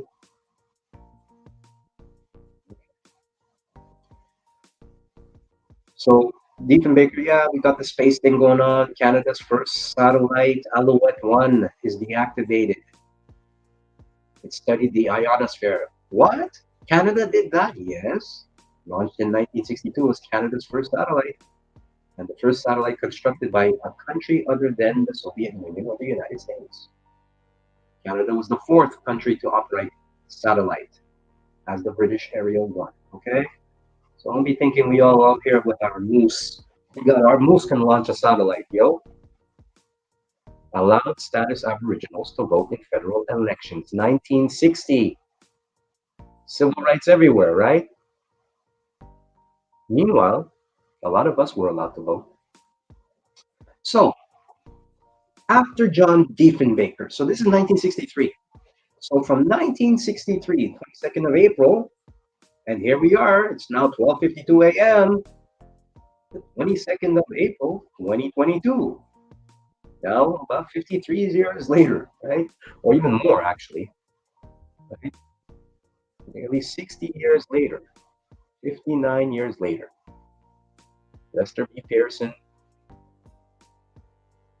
is recognized as, let's say, the Robert Kennedy of our time. Because when he was in, up until like 63, right? The 60s were in effect. Canada was actually picking up now, right? Canada post-war, Canada, right? Slowly getting into the secularism of everything else, right? By 1967, right? We're already now coming into 100 years of the Confederation, right? So he was the guy who gave us our flag, our Canadian flag. You know, our flag for the longest time was that British colonization flag. But he put out that little competition to get a whole bunch of designs.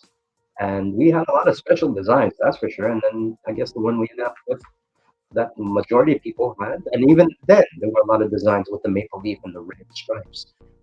Yeah, we stuck with the one that we know with today. And that was in 1967. So our Canadian flag, so anybody out there who wants to know about Canada, it's a young flag. It's just as old as me, right? So yeah, creation of a new Canadian flag, referred to or unofficially as the maple leaf, or unifoli, consists of a red field with a white square at the center. Yeah, that's our flag. So that came from him, 1967, brand ass new flag. Oh, right? Trade agreement between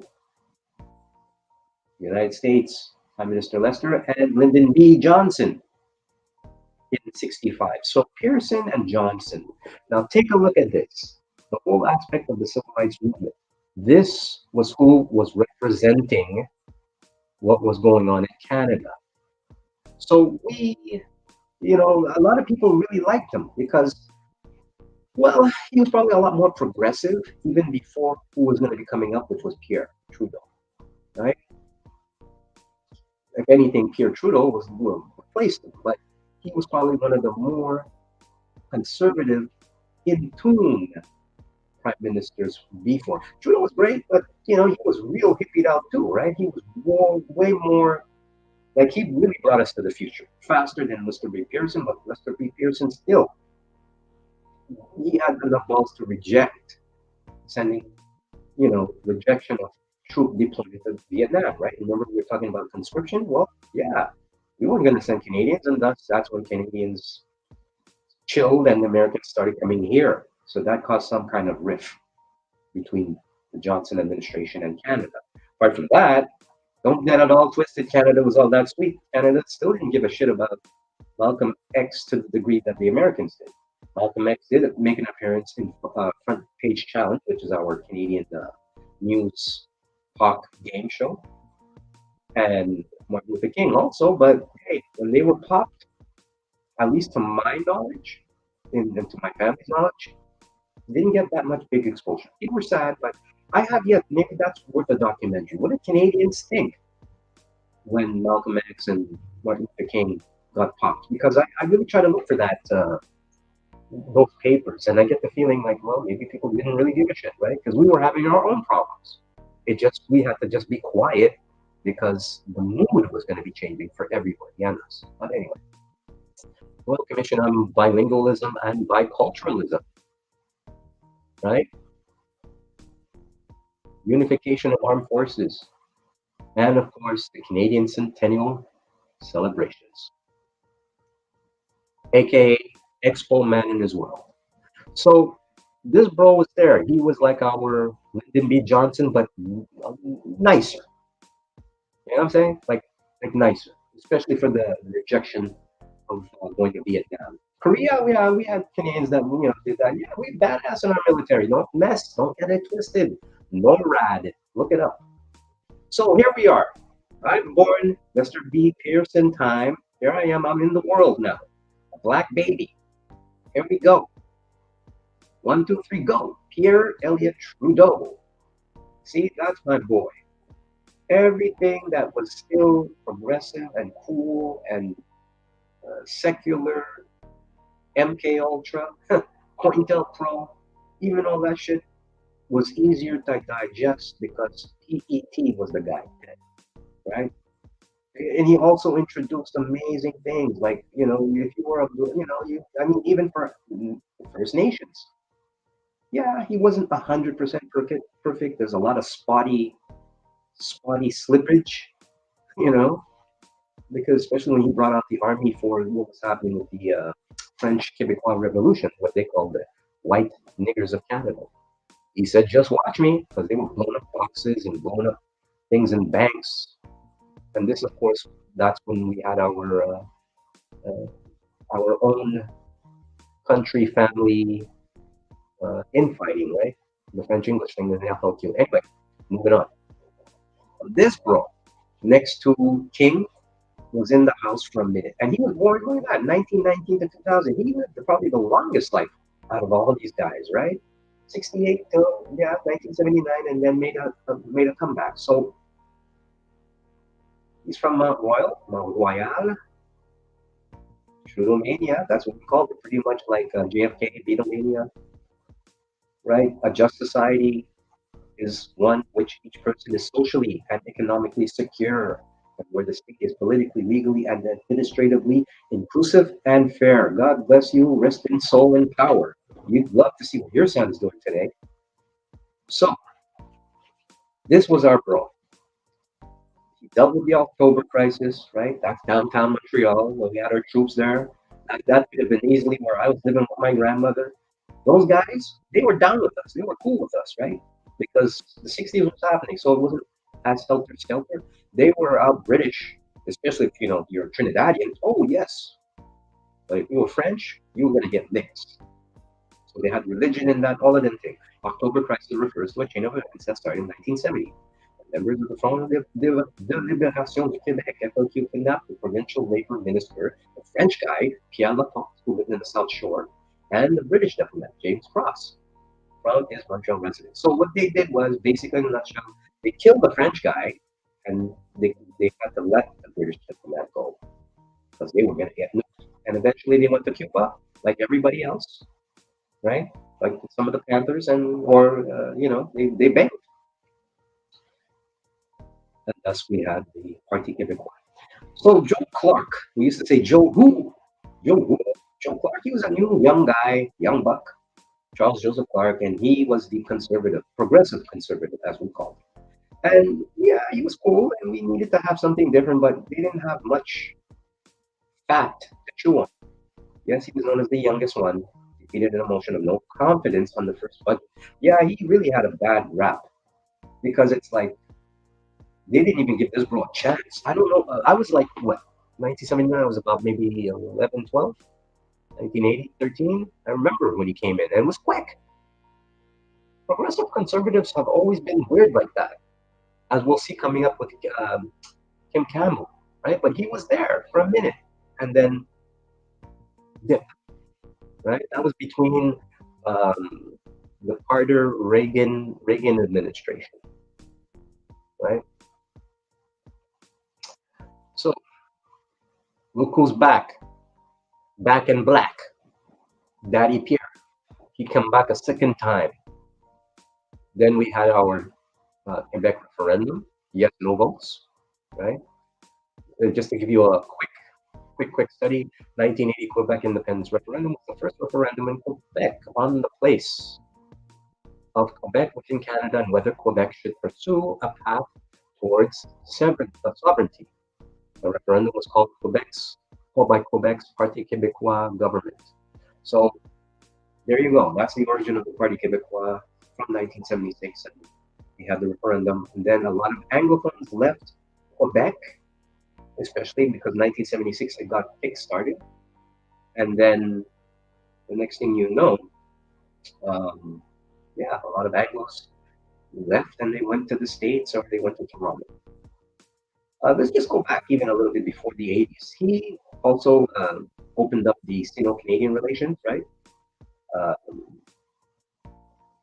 You could probably see why his son loves the Chinese communists so much, right? But we tried to make some peace.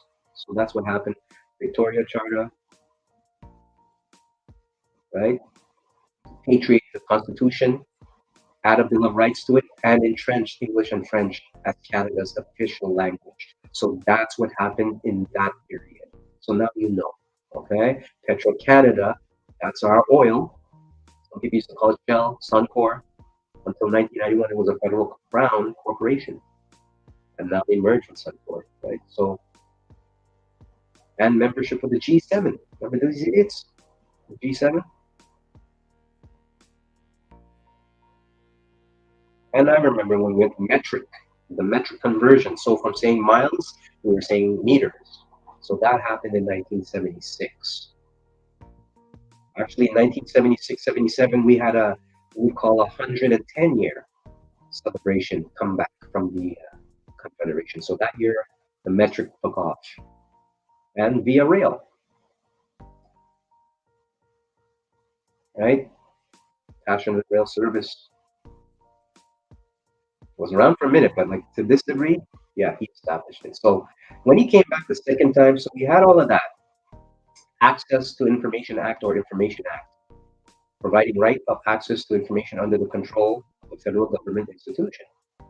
As of 2020, the act allowed people to pay $5 to request an array of federal files. Patriation of the Canadian Constitution. The Canadian Constitution Act of 1982 was a part of the Canadian Constitution of Canada. The act was introduced as part of Canada's process of patriating the Constitution. So this is when things changed it up, and we had those Canadian Charter of Rights and Freedoms that you see when you go into an office now. So this is what year? 1981, 2, 3, 284 till when he was retiring, right? The Canada Health Act, adopted in 1984, which establishes the framework for federal financial contributions to provincial and territorial health insurance programs, called Medicare. But this is not the same Medicare that was started, let's say, way back. Like we had that. This is the Canada Health Act. That's the statute. Western Alienation is the notion that Western provinces of British Columbia have been alienated. So that happened, and they were ready to do a little separation.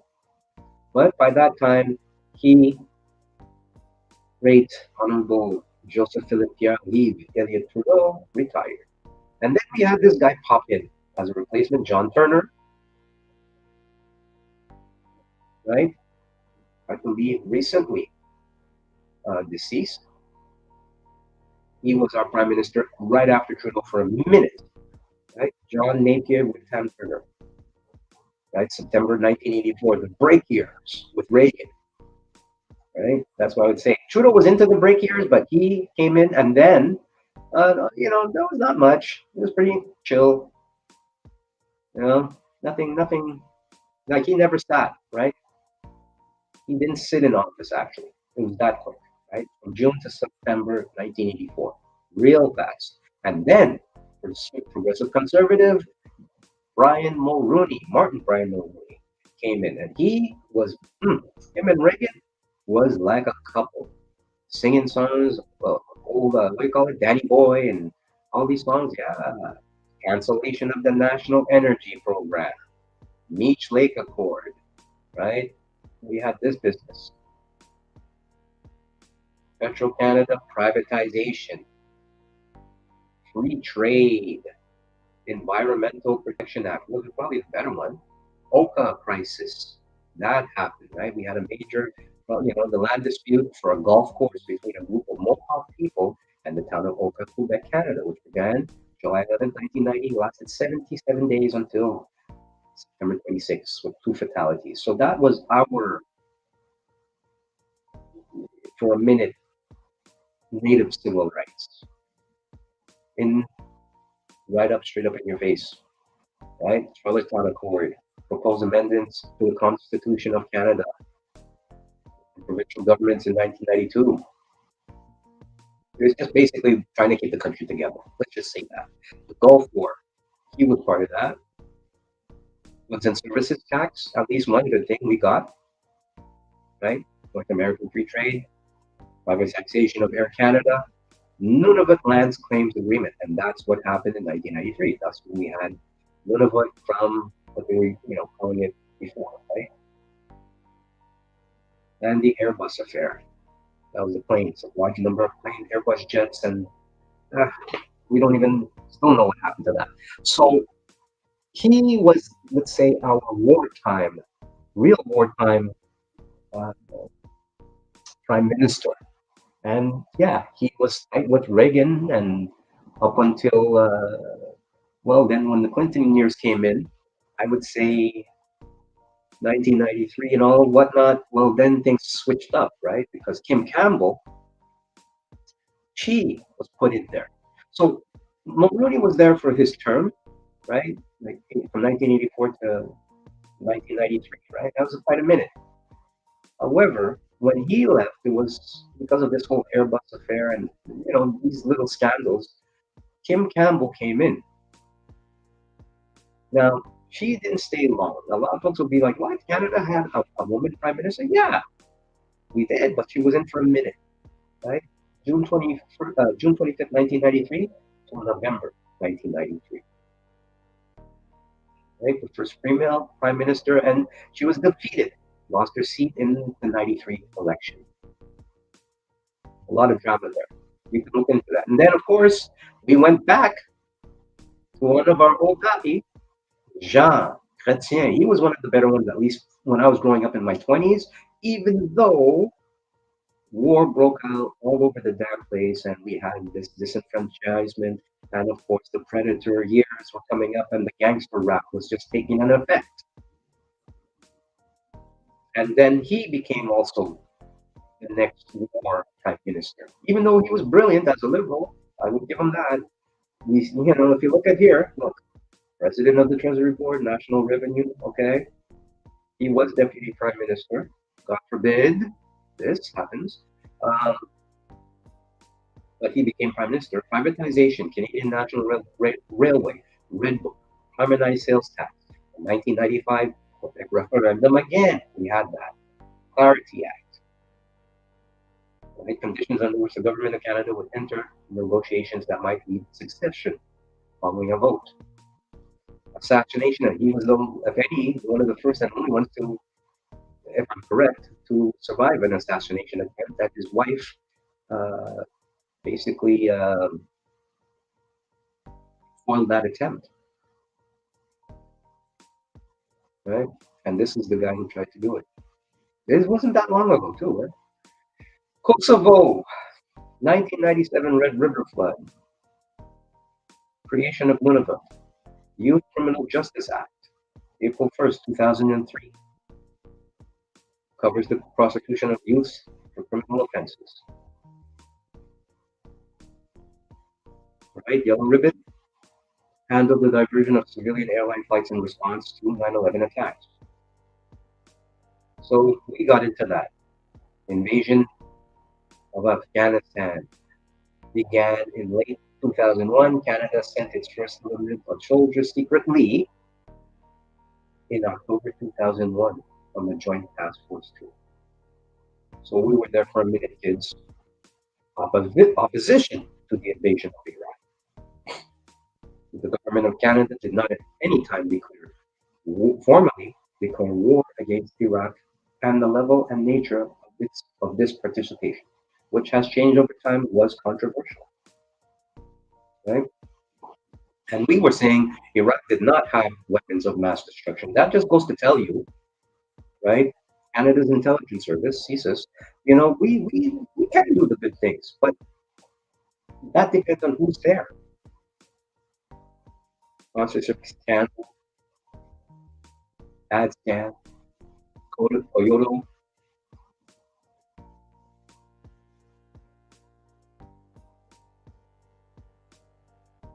Okay.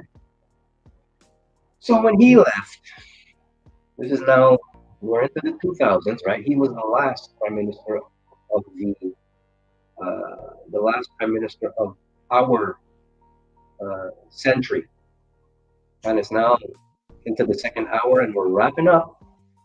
I once again want to give you thank you for coming. Please subscribe. Please give a thumbs up and share, share, share. Paul Martin, I always remember him crying, leaving office. He was cool. A lot of these guys I met, being in Montreal, I studied in political science for a brief minute anyway. And, a lot of them are cool in person, but I don't know why, he just cried. He felt, when he took over for Chrétien, of course, the war was happening, everything, he was not in a good mood for some reason. I could probably look into that, but yeah, he was there for a minute, right? December 2003 to 2006. Okay. And well, him, minority government by then, Civil Marriage Act, right? So that means you can live with someone for a while, and as a federal statute, legalizing same-sex marriages, right? But at the same time, you could live with someone in Canada, and it would come off like you're married after 3, 4 years, even 2, I think. Right? Rejection of the U.S. anti-missile treaty, and I believe it was this that kind of, gave him the rejection, right? And then we had a sponsorship scandal involving the Liberal Party. And so when all of this was breaking out, because by then the Liberal Party was also having some heat, right? We have the G20 and all of this business, Omri inquiry. These are all little things that you can read into, or, check it out. I'm just showing you how to navigate here. But yeah, the group of 20, it's always a G something. Martin, his father, Paul Martin Sr., right, have the horrific title of Right Honorable. Why? Why is it such a horrible?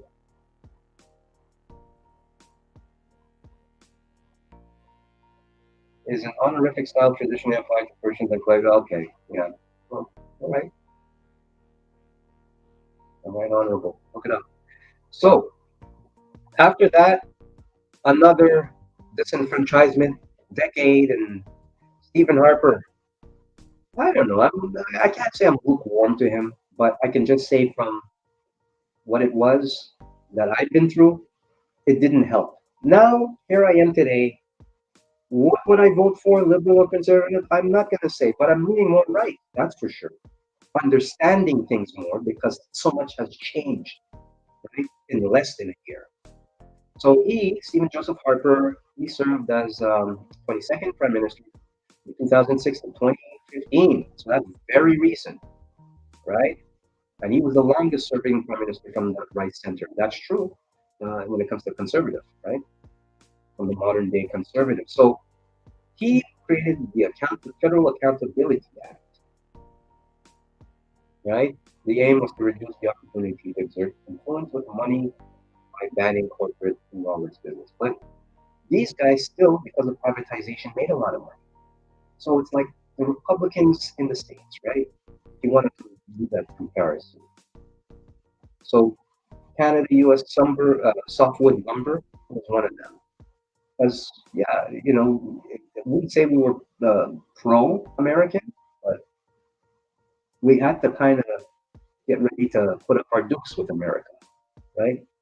So Canada's role in the Afghanistan war, yeah, we knew about that. We had a terrorism plot in Ontario. You don't know about that, but there were a series of attacks in certain targets with that. Targets in southern Ontario, Canada, and June 2nd, 2006 counterterrorism raids and around Greater Toronto area that resulted in the arrest of 14 adults and 4 youths.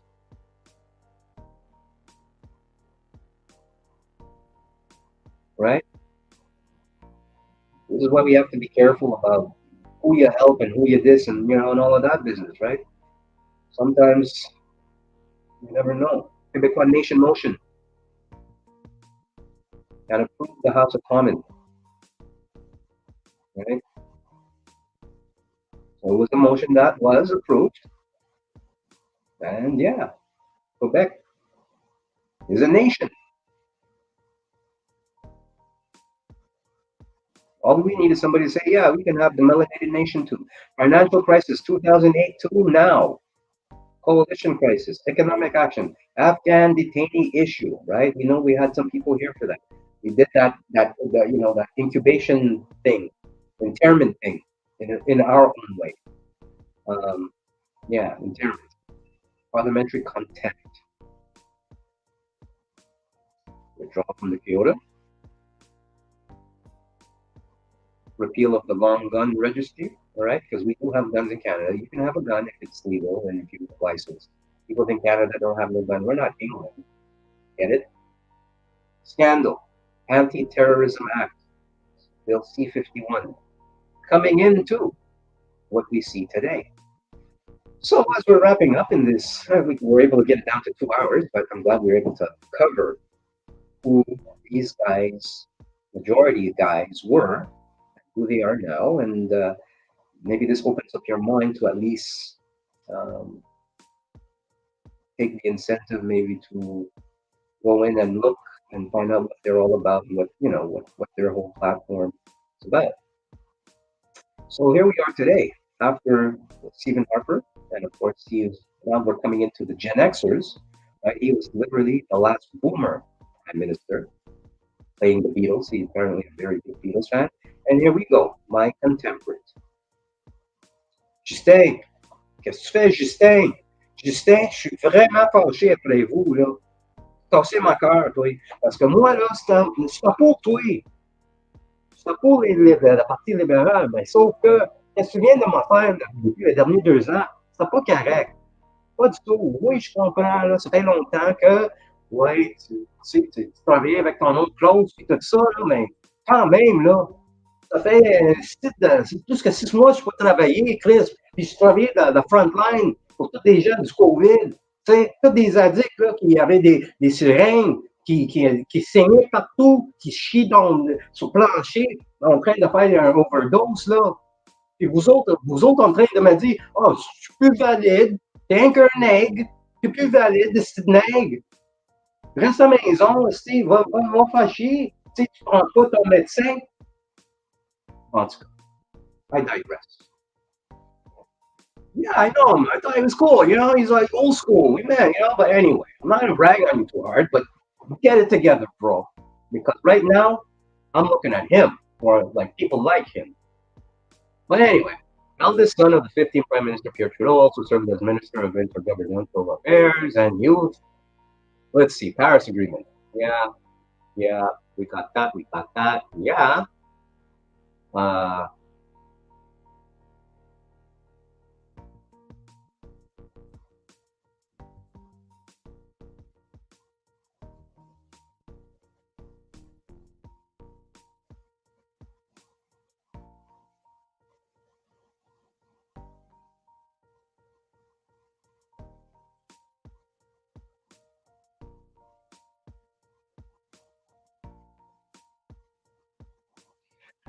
Party won the election, but Prime Minister lost one seat. The Interpretation Act of 1967.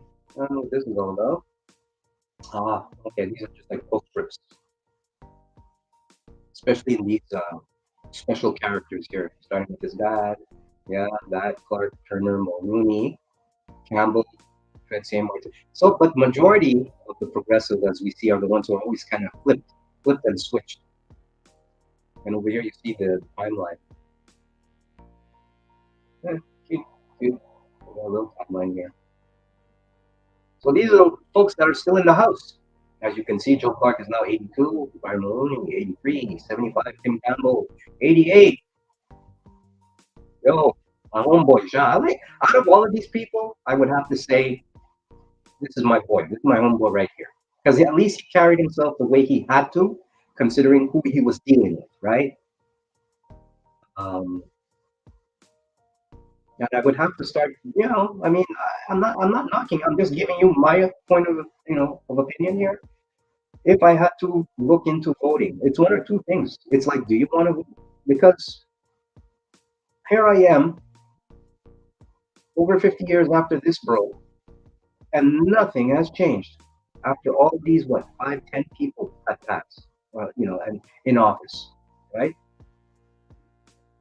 It's kind of like what time it is. So I implore you guys, all you melanated people, all you First Nations people, get your asses up there and start, looking at what type of party. Or if you're not going to pick anyone, at least you know that you can at least ask one of these people and say, hey, look, we want this, we want that, we want this, we want that, give it to us. Same thing. All you bros out there, black men especially, like in my demographic and younger, it's time for us to get involved and start asking shit. Stop taking the shit, right? Because, we don't exist in this world for a lot of people, right? And we can exist. For example, case in point, as we wrap this up, William Peyton Hubbard, January 27th, 1842, April 30th, 1935, a Toronto alderman from 1894 to 1914, was a popular and influential politician nicknamed Cicero for his oratory. He was one of the first politicians of African descent elected to the office in Canada.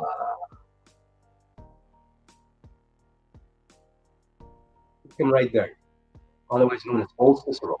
He even has a street in Toronto, right? Hubbard Street. That's him. Yeah. So I'm going to breeze through this quickly.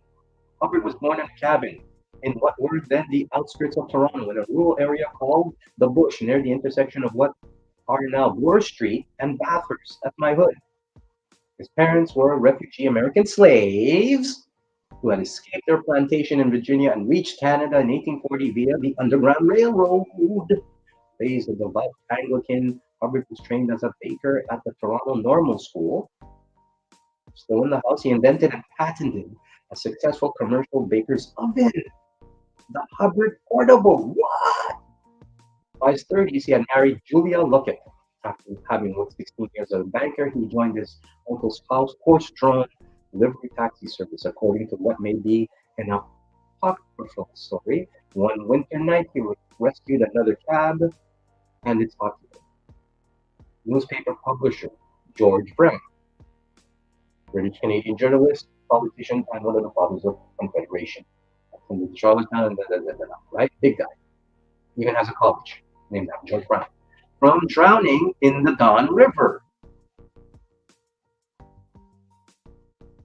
Grateful Brown hired Hubbard as his driver. Hubbard himself, however, said he was not present at the accident, but that the incident upset Brown so much that Hubbard agreed to become Brown's driver as a favor to his brother, who operated delivery service that Brown used. Regardless of what version is correct, Brown and Hubbard became friends, and the publisher later encouraged Hubbard to seek public office. Like you see, everybody says, "Oh, white people don't like it." Look, George Brown was like, "Bro, I don't know what what kind of stash this is, but this is good, man. You got to be my dealer."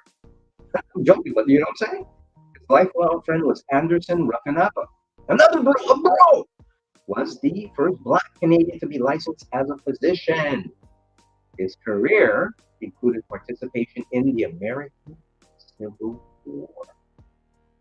Significant roles included coroner of Kent County, Ontario, and surgeon. What? Oh my God, I'm gonna faint. City politics. Hubbard first sought public office in 1893 at the age of 51, running Toronto's Ward 4, where he lost by 7 votes. Encouraged, he ran again.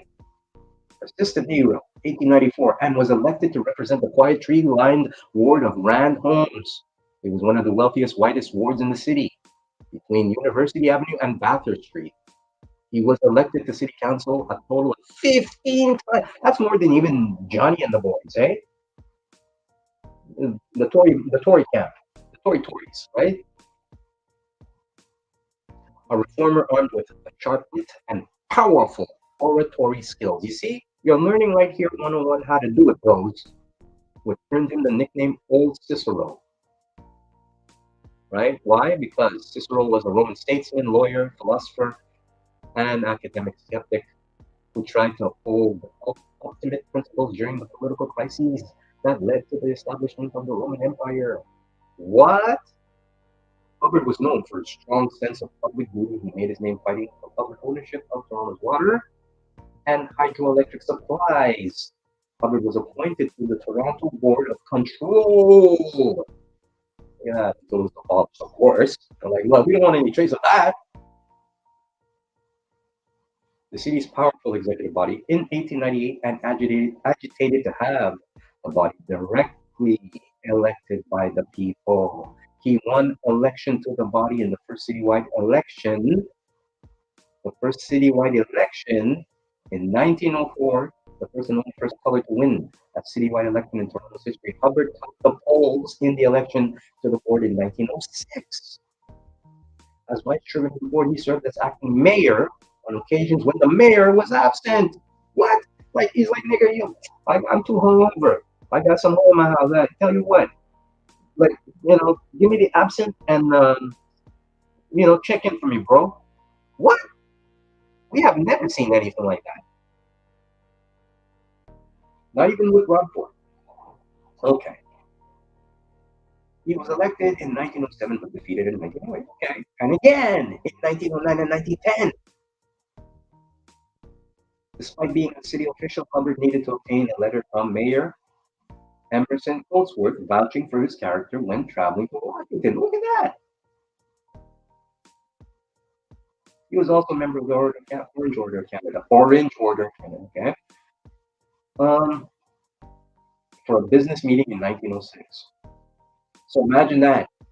This guy had to write a letter vouching for Cicero, this bro, to go to Washington. So like, okay, yeah, well, guys, I'm gonna let you Americans know, like this gentleman here, yeah, he's a very good black chap. Yes, because most of them were like British, right? A very good job. And those guys might have been like, well, we don't need no nail here. What? Cicero? Well, let me see this letter here. They say he speak well. Like, that's just too funny. Anyway, Hubbard gained passage of almost 100 initiatives in his years of council. He advocated improved waterworks, right? We got that shit in Toronto, and opposed its privatization, sought roads and the authority to enact local improvement bylaws. He also fought for the creation of Hyde Park. Don't get that shit twisted, folks. You're hearing it. Not Central Park, Hyde Park. He also opposed various forms of discrimination. In 1896, he defended the small Chinese community, right? We talk about Asian crimes. Look, you got a nigger here, a black man, who was running things, and he was defending the Chinese community against unfair taxes. Taxes. People would be saying, "What a black man know about?" Meant to discourage Chinese-operated handlines. People, you hear what I'm saying? You're picking on us black guys so much, you fucking don't even realize that we can help make this world the gold, the palace that it should be. All that is destroying you. He also presented a petition to City Council calling for an end to attacks on the Jewish religion, anti-Semitic street preachers in Toronto. ADL, what you saying? You don't like NFAC? You don't like the Israelites? Look at this. We love you back unconditionally. Hubbard joined with Sir Adam Beck to advocate a publicly owned hydroelectricity utility system in the province and led efforts to create a publicly owned. Let me just repeat this, okay? Hubbard joined with Sir Adam Beck to advocate a publicly owned hydroelectricity utility system in the province and led efforts to create a publicly owned Toronto hydroelectric system. He was opposed in this campaign by some businessmen who wanted a private system, leading to his defeat in 1908. His first loss. Yeah, because they were busy being robber barons back then, right? The oil and Standard Oil, right? I'm sure those bros out there were like, what's this nigga out there in Toronto doing? What? Electricity? We own electricity. What are you talking about? They already have that Italian Negro, Marconi, up there bussing radio. What the fuck's wrong with these Canadians, man? We gotta steal that shit. Hey, he was appointed Justice of Peace for York County. Town of York in Canada, as we call it. Justice of Peace.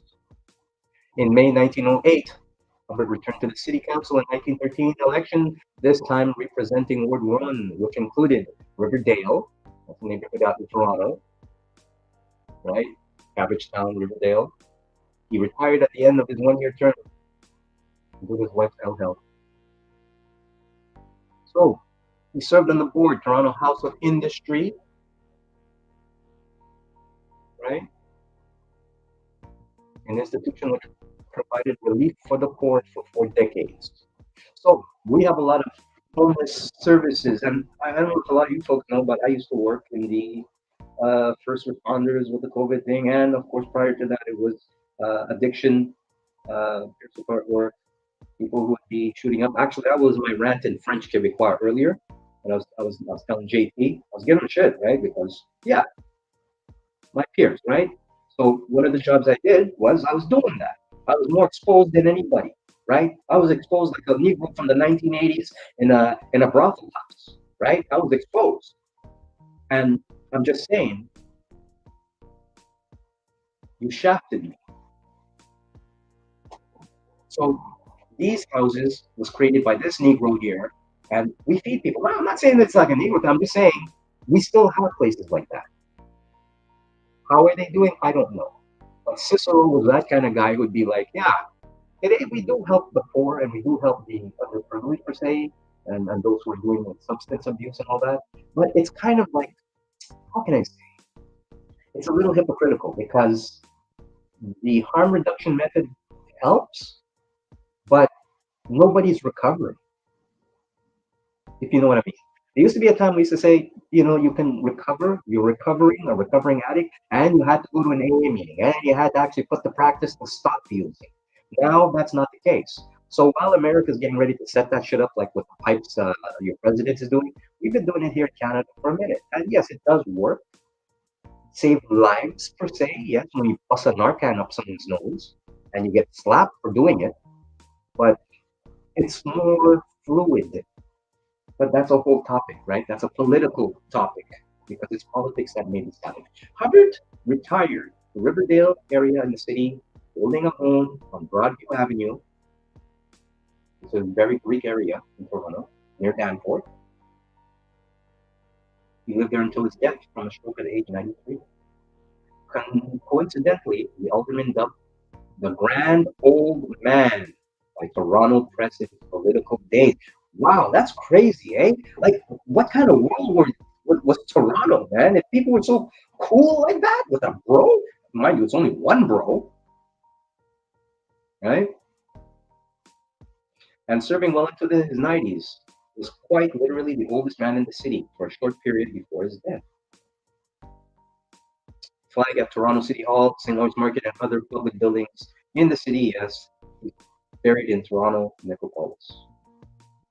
His son, Frederick Langton Hubbard, was chairman of the Toronto Transportation Commission from 1929 to 1930. That's the TTC. That's our yeah, you know.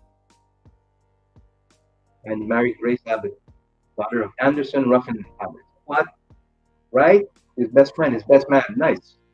So, when you come to Toronto, you might see this William Peyton Hubbard, right? And this tells you this is right in my hood. That's my home. It's almost like the gods were saying, maybe I'm here. Maybe I'm reignited. You know, maybe I'm him. You know, you never know, right? Because I'm here, literally. I'm getting old, and I'm thinking like him. I'm thinking I might want to run.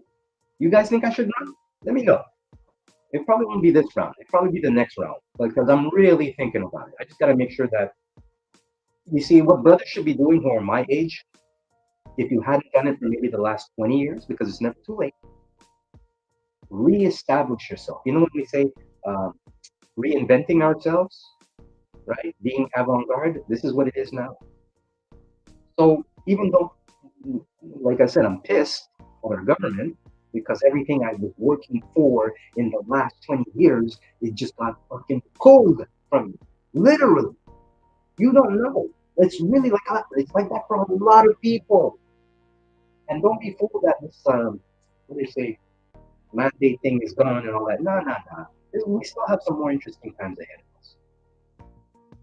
Even if you want to go and work, there's still going to be always that nuance about, well, you know, if somebody was still not, you know, shut up, if they're good, safe to work with, or are people who are shut up good and safe to work with. See where I'm coming from? So anyway, yeah, Hubbard's paintings hangs in the office of the mayor of Toronto.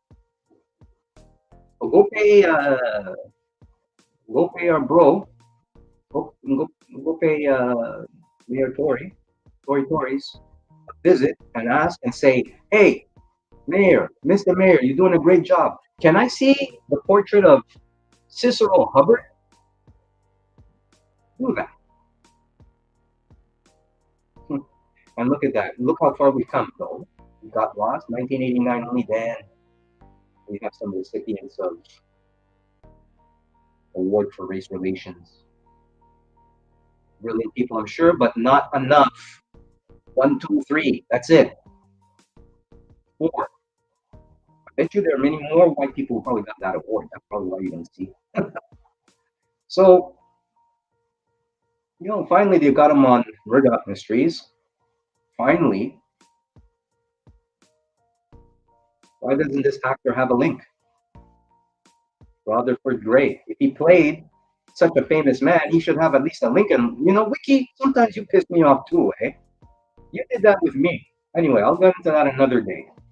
But, yeah, so there were a lot of other great people.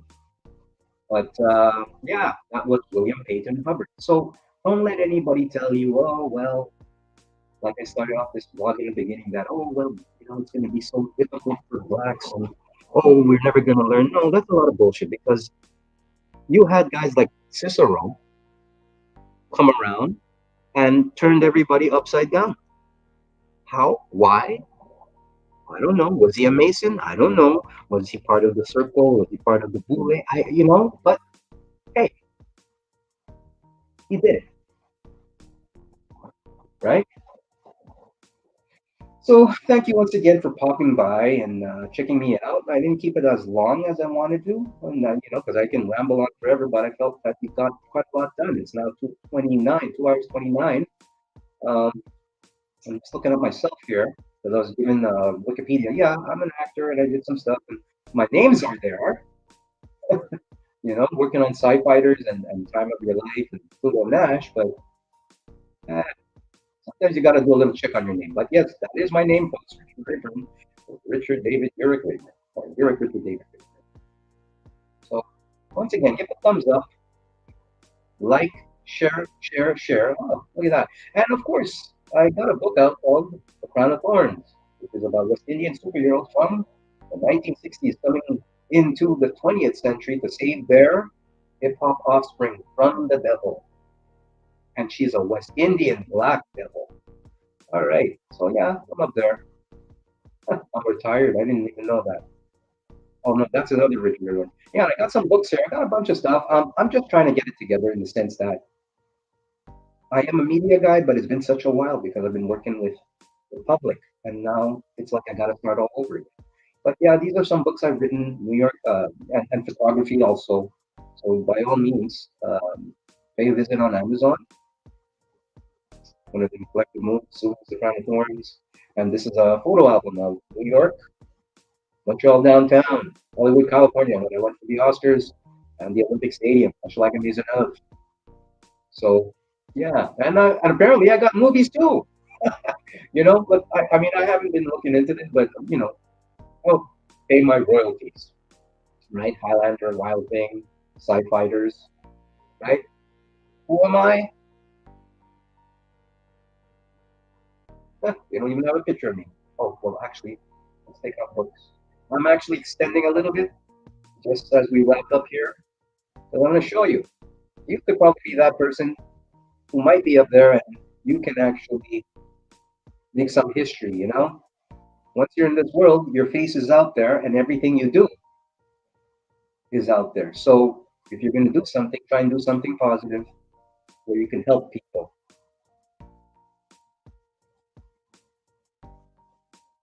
Right? So thank you for tuning in. I hope you did learn a little something tonight about our politics and our politicians. And I'll be back on the next issue. We're going to go into something a little bit more darker also. We're going to continue looking into what we call eugenics. All right? And how right-wing Nazism plays into it with Norse mythology and occultists, right? We're going to look into fascism, right? Coming from these guys, right? Benito Mussolini. And we're going to look into that and, give you a little education on how we can actually overlook and forget about just worrying about what Black people can't do, right? We can only learn by example from our enemies and learn how to strategize accordingly instead of just complaining and just blabbing our mouths to everybody out there saying, oh, nobody loves us, nobody wants us. Yeah, you really have to just go out there and just kick some ass and just do it. And that is it for tonight. Once again, I'll catch you real soon. We'll leave here with some drum beats. Be